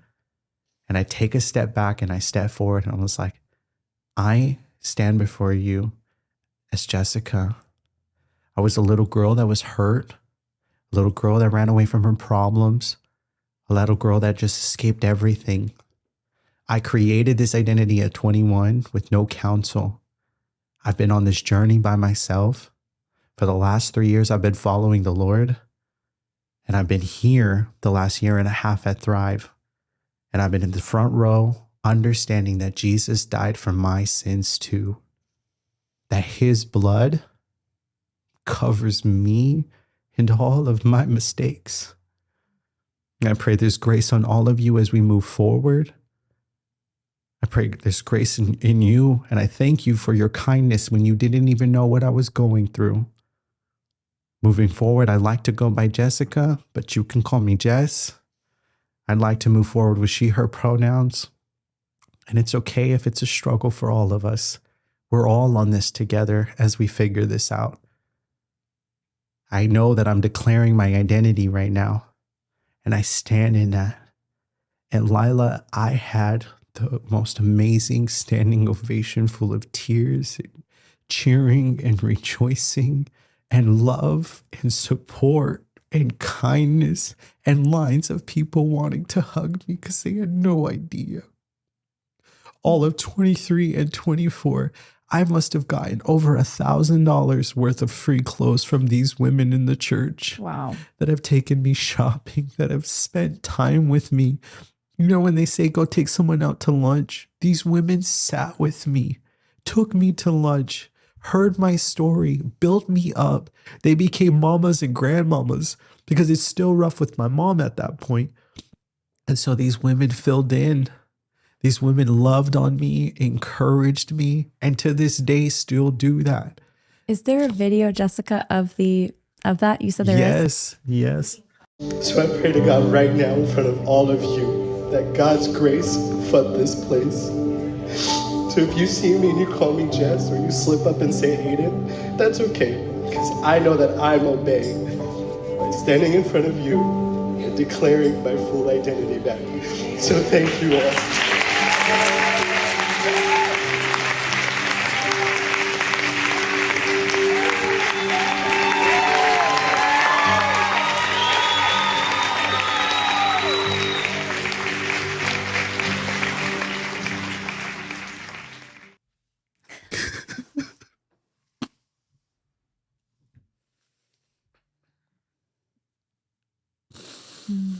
Praise God. Praise God. So this was 2 years ago now. That was going a little over 2 years Yeah. ago, August 2023. Is that right? January 2023. Oh, then you That was posted the it. video. Sorry. Yes, This is going on 3 years ago. Yes. And December in 2 months will be 4 years off of hormones. Wow. 4 years. It's crazy to think I was on it for 6, identified for 7, and now off for 4. Like, time is just such an interesting concept. First of all, I just want to thank you again for sharing and for being so open. I think it is deeply inspiring and illuminating for people, because there's many, many people in your shoes right now who are transitioning, who transitioned, who are considering detransition, and then even more broadly, just people on their walk with God, trying to discover what God says about our identity. Absolutely. How has it been physically recovering from being on testosterone now, from where you are then to where you are today? How did you go through the process of rediscovering yourself as Jessica and your body as the female body that God gave you? Absolutely. This is my favorite part about the story. So that's January of 2023. And come February, we had this guest speaker in the church, and her name was Heidi Matsky, and she's the main leader. I don't know her official position, over at Alternative Pregnancy Center. And this pregnancy center, she came in and she was talking about, pro-life, and she's talking about womanhood. And she says, we are pro-gospel, pro-woman, and pro-life. She said, we offer free services to women in all stages of life. And we this is what we stand for. And as I'm hearing her, as I've said before, I'm a person to go up to the speaker. I go up to her and I was like, I'm a woman. Mind you, I still have my shadow because it just started shaving, even though I was off for a year. I have my shadow. My hair is very, very short still, not even wisps yet. It's just a little comb over. And I'm wearing heels because the church hall knows now, right? So I still look like if someone were to look at me like a man trying to be a woman, like if you were to look on the outward, not knowing my story. And so I went up to her and was like, would you help a woman like me? And when she tells the story, it's so beautiful because the Lord convicts her. But in her looking at me, she was like, yeah, what kind of help could I give you? Because she's thinking you're of a trans woman. Exactly. Now she's thinking of a man trying to be a woman. And so she's kind of confused on how she could help me. And I get to tell her just a 10-second synopsis of everything I just shared with you, Lila. I was like, I was born a woman. I've now been off of hormones 1 year, and I have not received help because I have not addressed this area. And Kaiser is pro, the gender movement. I don't know how to know about my body. I know I did it wrong by abruptly stopping, but now I don't know anything. Heidi, I don't know anything about my body. I have had this top surgery, a double mastectomy, free nipple regraft. Now what do I do? And your cycle's not back at this point? It is back. Literally had just started back like a couple, Wow. Actually not just, I should be honest. It started 1 month before I surrendered testosterone. I believe that was the Lord knowing what I was about to do. Your cycle came back while you were on testosterone. Exactly. As Lila, part of when God was telling you to surrender. Wildest. Yes. Wow. Wildest, because that should not have happened. Because my testosterone should have been like this and my estrogen should have been like this. Had you been off your period for years at that point? For years, So Lila. how many years were you without a period at that point? Oh my gosh. So my period stopped within 6 months. So 2016, all the way until I surrendered December 21. My period came back like end of October, beginning of November. So that was over 4 years that I had not had a period. But you couldn't go back to Kaiser, Jessica, because they were not offering detransitions care. That's not like a thing that they offer at Kaiser. You can't go and say, I want to walk away. It's like, are you sure? Do you need mental health help? Like, do you need to walk through this mental health process? It's like, no, I regret what I did. Like, so the help was just not there. So here is a woman representing women offering free healthcare. So I now aged out. Pro-lifers. You know what I'm saying? And it was a whole narrative of that. It's so crazy because we have Chloe Cole on the show. You were talking about her earlier. And she was a Kaiser double mastectomy at age 15. Yep. And now she's obviously very pro-life, pro-woman, all of this beautiful work that she's doing, that you're doing. Absolutely. But it's Planned Parenthood is not only killing babies and contracepting women and all of these, long acting contraceptives. And, they're promoting all of this sterilization, but then they're also providing cross-sex hormones. It's like their new cash cow is transitioning. Completely. And the pro-life world is trying to save babies, help women and their bodies. And it's a pro-life center who ends up helping you with your detransition. Completely. I never would have guessed that, considering at the time of being in the community, we were heavily pushing for, the democratic views, thinking all these things are good for us, thinking, you would it's their body, they can do what they want. Now I'm put in a situation of who's going to help me when I did what I wanted to my body, and now I scarred it. And it was a pro-lifer. And it was a pro-life pregnancy center. And so what did they do to help you? It was beautiful. I still receive services from them now. So Heidi got me in within 2 weeks. She could have saw me sooner. I was busy. So let me just disclose that. They are very, very open. But I went and they were able to check my hormone levels to tell me that I had a regular normal range of estrogen and low testosterone. They were able to teach me a lot about what I did to my body. They were teaching me about the risks that I have with breastfeeding if I'm able to hold this milk. Mind you, these studies are still being worked out, so they are doing the best that they can. They were able to teach me about my period and my menstrual cycle, to teach me about how that's regular, how to regulate that, what to look for if there's any clotting, if there's any discharge, which are things that you would learn in 7th grade. But when do you learn it again? You learn it in that sexual class in 7th grade, where you learn health. But after you learn what your period is, when do you learn it? When do you learn in detail? When does any woman learn in detail? I think there's such a low level of appreciation for our fertility. Completely. And for the fertility being that 5th or that 6th vital sign, and understanding how it interacts holistically with the rest of our bodily systems. And so women are just not as clued in about our own bodies. And that's such a disservice. And what your hormones do, what your hormones mean. And, they taught me even down to the basic. Okay, have you ever noticed that you've got a little bit more sensitive right before your menstrual? Have you ever paid attention to a little bit more frustration or anger?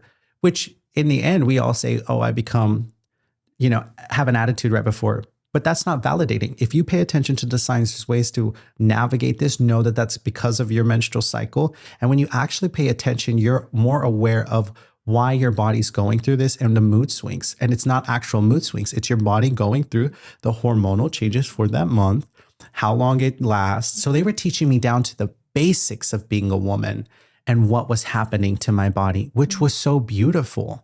And so I saw Dr. Anna, and she was the one who's like, everything, like through several visits and seeing them over the month, she's like, everything is on track, that if you were to get pregnant tomorrow, you would be able to carry a baby. Because I did not go through with those hysterectomies, as I mentioned. I did not do anything to my body. My estrogen levels are normal. My menstrual cycle is regular. So those things I would never have known contributed towards knowing if you're viable for pregnancy. Was that a big thing for you as you're detransitioning?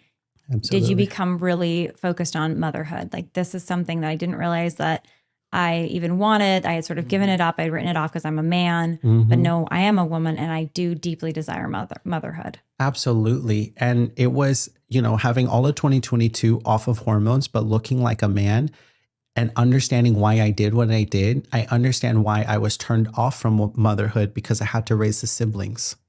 That's what, mixed with everything else. But that was like the biggest part. I didn't want to be a mom, because I was already doing all those things. I've already given up most of my life for them. And you probably saw your mom struggle a lot. Oh, completely. That was a huge factor. So the view Lila. of motherhood was, she's a tough lady. She's very, very she's tough. A good lady. She loved you guys as much as she could.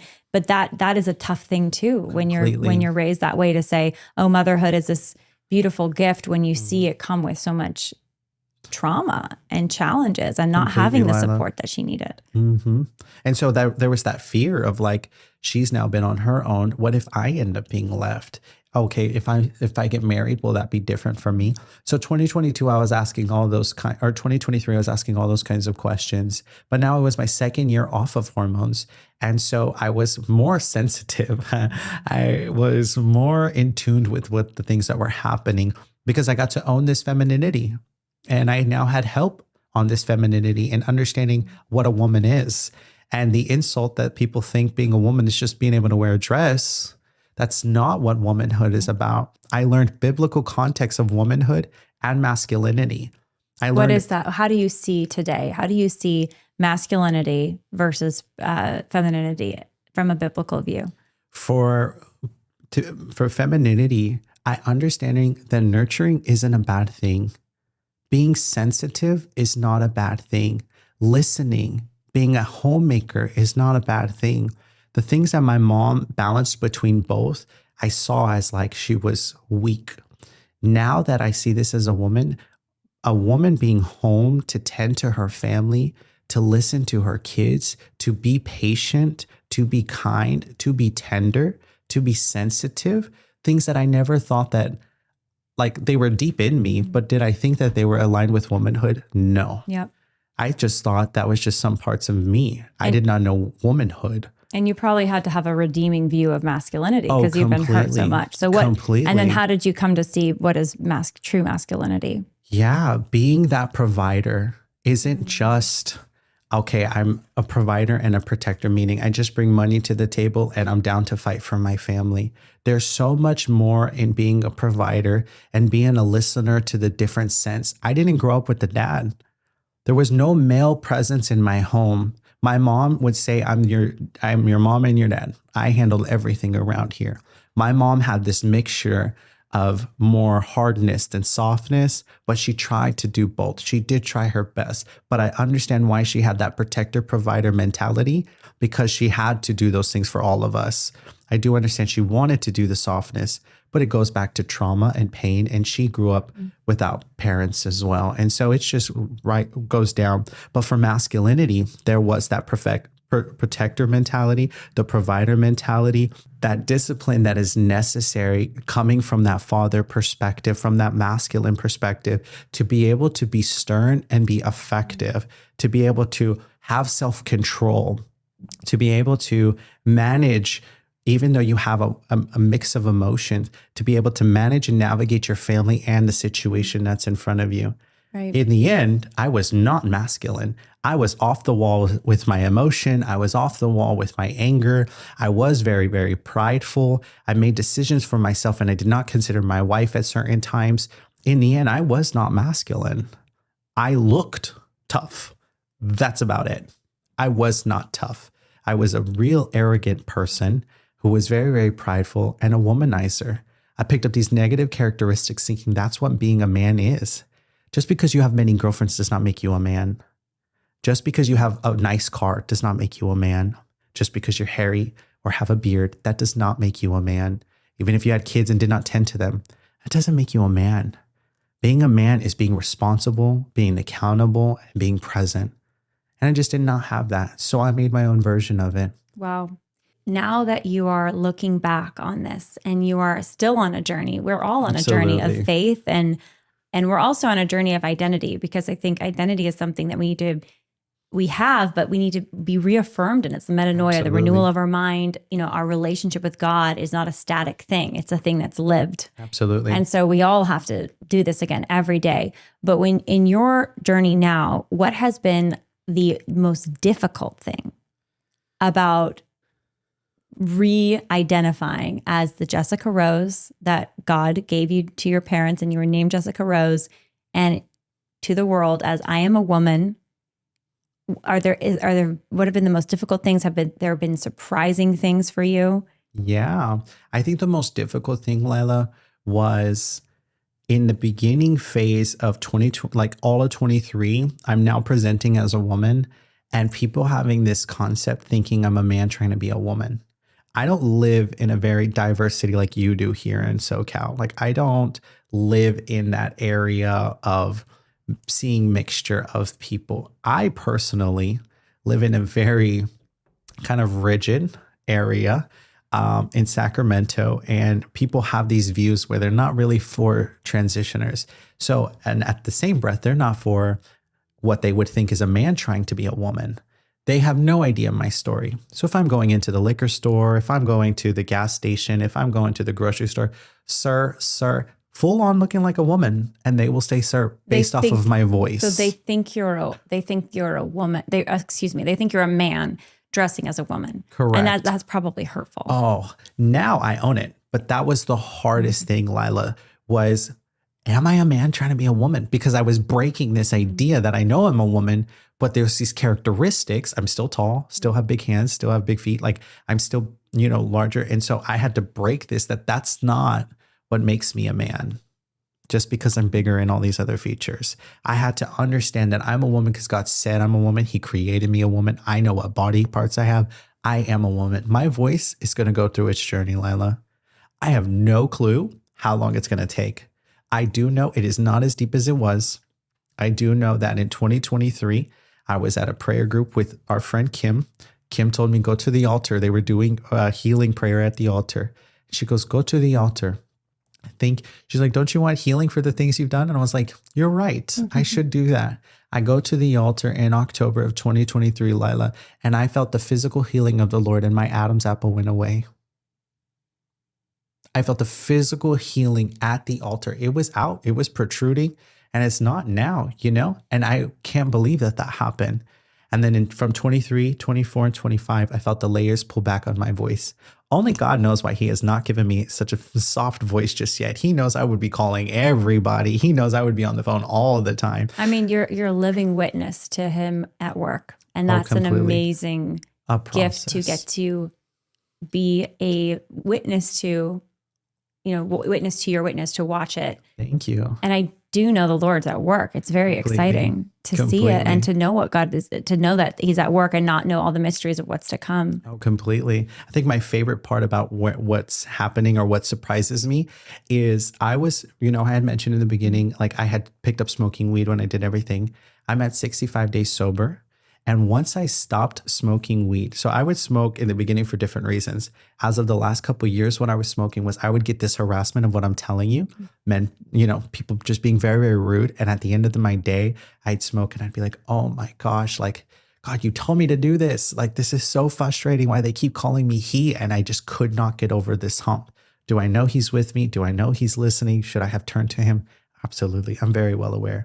But it was what I needed at the end of my days of all this harassment of like, God, we just went through another day and someone did it again. And when people would call me he in that first 2 years and it would beat me up, now I understand I'm a woman who has had an interesting journey in my 20s, who fell into the lies. And now I've separated from that identity. Now those kinds of terms do not affect me.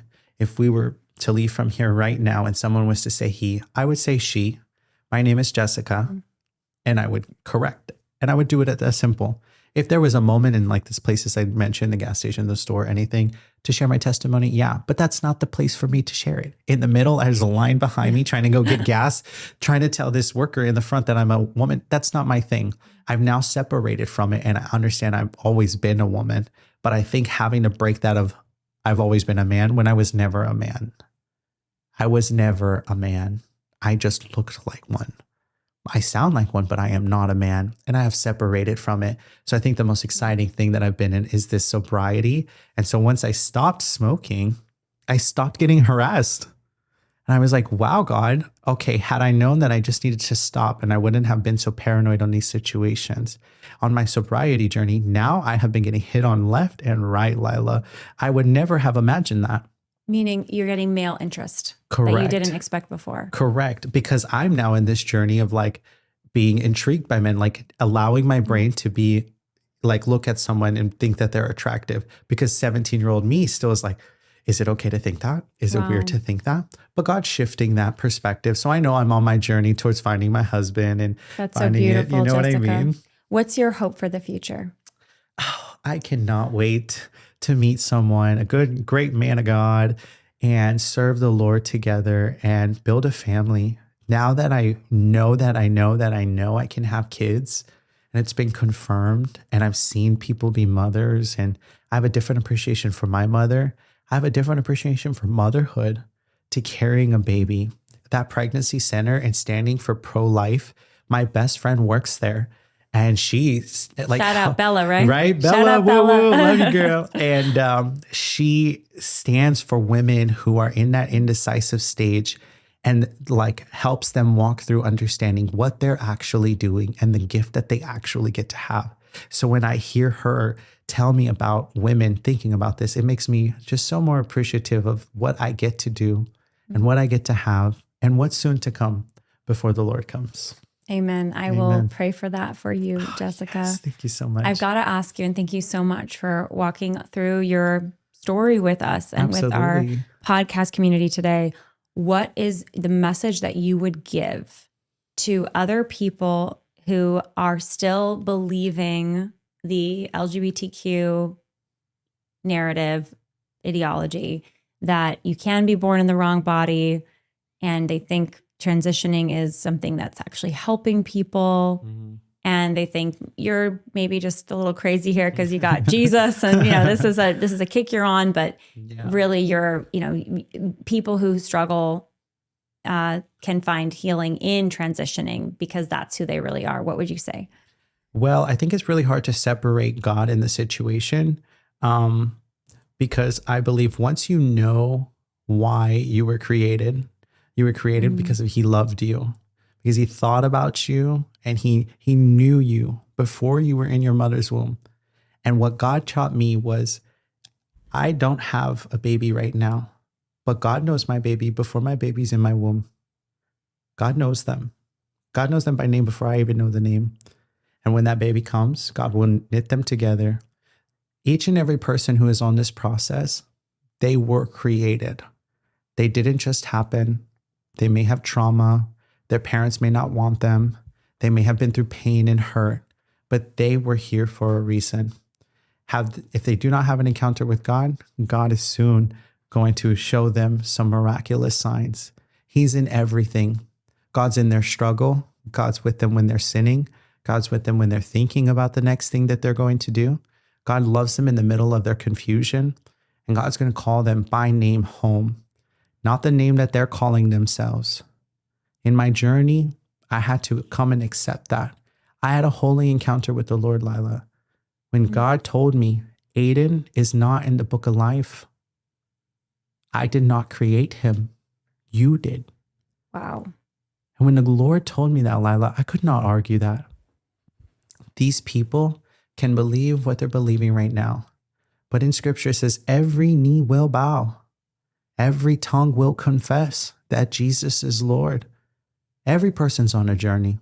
God's with them on all parts of that journey. But there is going to be a day that they will be awakened. And God will look at them and say, I love you. I've been here the entire time. Even people who are still in same-sex relationships, even people who are in commitments with same-sex, God is with them in the middle of all that. All they have to do is stop and think about their Creator. Open their hearts to their Creator. God wants all of them to come home. And when they do start flooding our church, the church is to rise up and to love them, not to judge them, not to condemn them, not to pick out the parts that they like and don't like. Just because you're a feminine lesbian and not a butch lesbian, just because you're a masculine boy and not a femme boy, that's not for us to figure out. Our job is to love them. And if you don't know how to love, just open up the scriptures, 1 Corinthians 13. I was embraced by love. And when people embrace people, it allows a safe space for people to continue to do their journey. One of the things that they're seeking, what I was seeking, was safety and security. Something I didn't have at 10 and 14 when I was getting hurt. These people, young ages, middle ages, I'm now in my 30s, people in their 30s living this way. There's going to come a time where you're tired of hiding and tired of having this facade and this mask. It's an upkeep. We're not going to have access to hormones forever. You're not going to have access to transitioning forever. You're not going to have access to surgeries forever. Those will all come to an end. And when it does, you will still have to face, like I had to face 14-year-old me. Give that to the Lord and know that he is with you on the rest of your journey and he's worth serving. What do you think about churches that have groups specifically for LGBTQ outreach? Because this is a debate I see where some people who identify as LGBTQ, they say, I'm a gay Christian, or I'm a, you were at one point saying I'm a trans Christian, right? And they say, well, the church to be inclusive because we want to love everyone and everyone to come to know the name of Jesus and walk with him. So we're going to have this LGBTQ ministry so that someone like a Jessica, formerly an Aiden, will know to come. And then by being part of that ministry, she, will eventually become Jessica again. Do you think that's a good strategy for churches? Or based on your experience, what do you think the posture of churches should be in terms of their outward, even marketing the names of these groups? Yeah, I think personally, I would agree with that.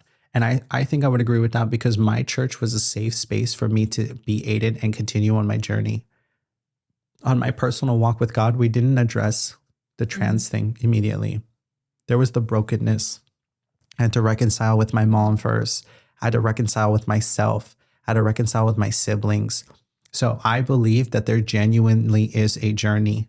If someone is in there, the question I often get asked is like, what do you do with the pronoun situation?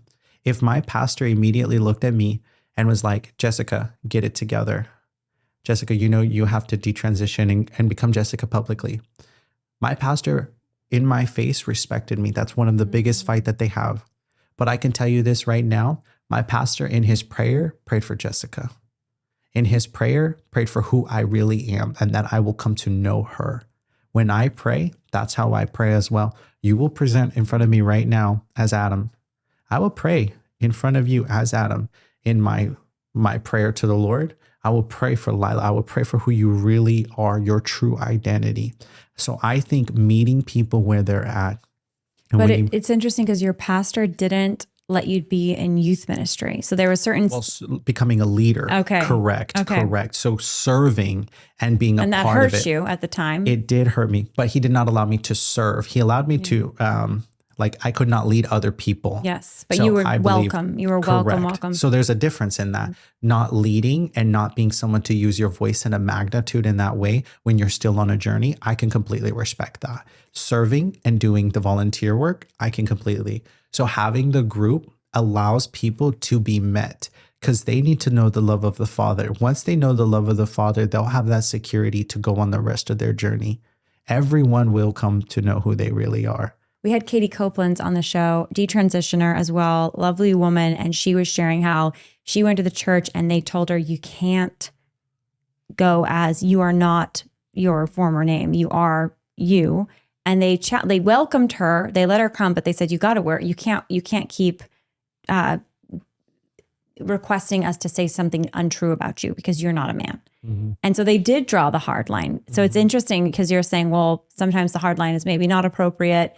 I think for her, she was saying, I think it helped me wake up because I didn't have conviction yet. Mm-hmm. So this is, of course, the debate in the church right now is like, what's the right posture to help people? Because it's about helping people. It's about truth because you can't help someone by lying to them. Yeah. And, I've had other people say, well, using the LGBTQ label, those are false identities. Mm-hmm. So to say, yes, you are gay or yes, you are trans or yes, you are, that is not helping them. Yeah. And I think cultural, political, social posture to say these are real identities and we need to give them health care that's transition surgeries or marriage for the people that are same sex, that also doesn't ultimately help them. It destroys people's understanding about what is true. Yeah. So what are your thoughts on that? I think it's very interesting because I have heard both perspectives, even from other detransitioners who have books and things like that. Their point of view is I needed them to call me out.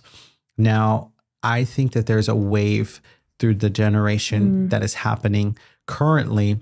So my perspective was based off of my experience and what I have seen. And so I believe coming alongside the person as they walk through their journey will allow them to be very honest with themselves. It is not your job to cause conviction to the person. So I need to call you your name the entire time. You are not going to convict me if I don't even know what conviction is. You were insulting me because I don't even know what the love of the Father is, except for if I am welcoming and I am allowing you in this safe space, who am I to determine how you're in that safe space? You are not the person that's going to cause the person to change. It is the Lord that causes the person to change. But if they can't even sit there and receive what is being said because they're being judged on what they're being called just to sit there. I was presented as Aiden for 2 years in my church before I got through this process, or a year and a half, before I got through that process, sitting there as Aiden. But the board knew, and the board prayed for me to know my real identity.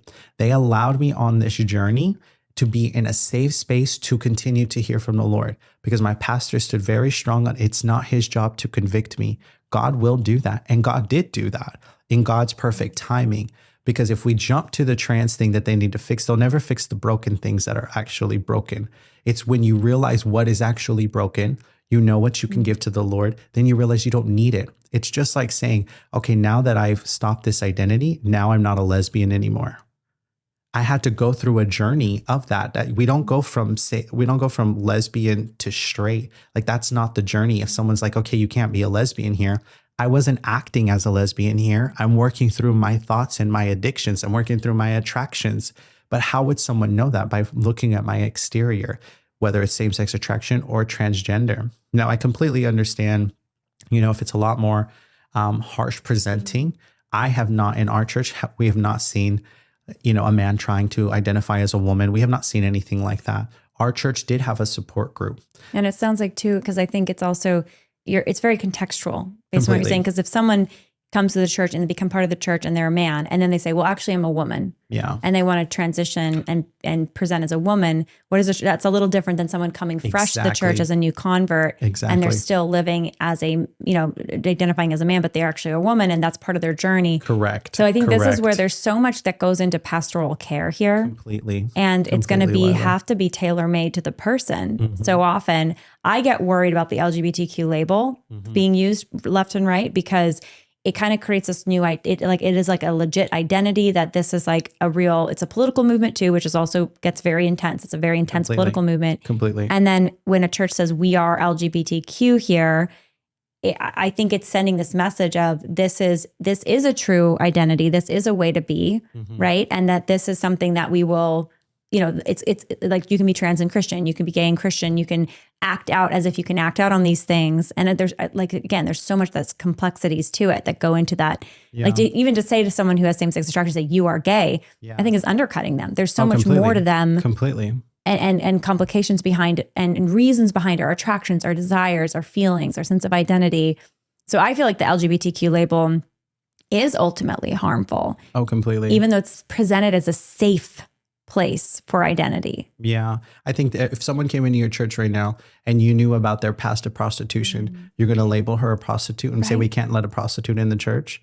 When the prostitute is trying to understand and let go of sexual addictions, but she has a pimp who's in her ear, who's harassing her, but she has to let go of that. That's the same thing with the LGBT. If I have a girlfriend here and I'm trying to figure out how to break up with her when I don't know those things, a prostitute having a pimp who's here, who's trying to influence her, but she's trying to seek the Lord, just as the LGBT person or the person with an addiction. I think the difference is, unlike like alcoholic addiction or prostitution or something, LGBT is used almost in some ways a little bit as a status symbol today. Like, completely. Especially for like young high schoolers today, it's like, oh yeah, I am this new identity and I'm coming out and it's great. And so I think that's where there is a new frontier here of how do we deal with this in the church to love people and to help people? Because that's the end. It's not to judge, it's not to shame, it's not to create divisions. It's actually to help people see who God created them to be. Completely. And give them a path of freedom in Christ. Completely. So yeah. I think there's an interesting take that's happening on the freedom of consciousness and the ability to speak.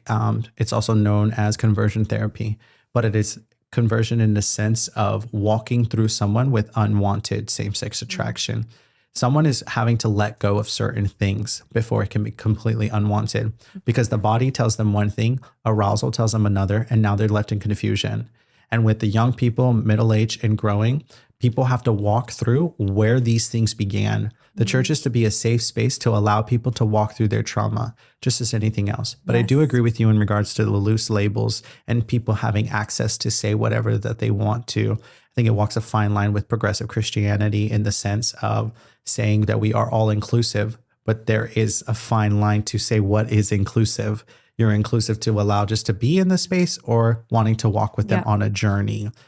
Different type of support groups, different type of groups. I genuinely just believe that we are to love and to come alongside the person. Yes. And often you'll realize they're an amazing person who just has a lot of pain, because I have met with doctors and scientists, and I have met and gone to these conferences. There is no gay gene. And I've also seen it. There's someone who's on your podcast who also debunked that thought. You are not born gay. Jessica, I'd love to hear, and thank you again, you just to close us out here, your message to maybe another person out there who is wrestling with the transgender identity. They think they are, or they've felt that they are a man, but they're actually a woman, but they have doubts about it. Yeah. What words would you give them? For someone who's on a journey, I would just tell them to not give up. Suicidal thoughts get very, very, very loud. The reality of everything, the transgender ideology, the same-sex attraction, we are entertaining spirits. Let's just be honest. And with entertaining spirits, you put yourself in a really hard situation. And with the spirits you're entertaining, death is something that's constantly being spoken. It's just easier if you're gone, or it's just easier if you do this. I would say to the person who's on a journey, just don't give up. I know you may not know the Lord now, or you're curious about the Lord. Explore the curiosity of Jesus. And if you're not just there yet, that's okay, but do not give up. Seek. Had I given up in 2019, Lila, I would never have been right here as the woman I was created to be. And it has been one of the hardest, longest journeys of my life. But it was the best journey because now I do have the desire to live.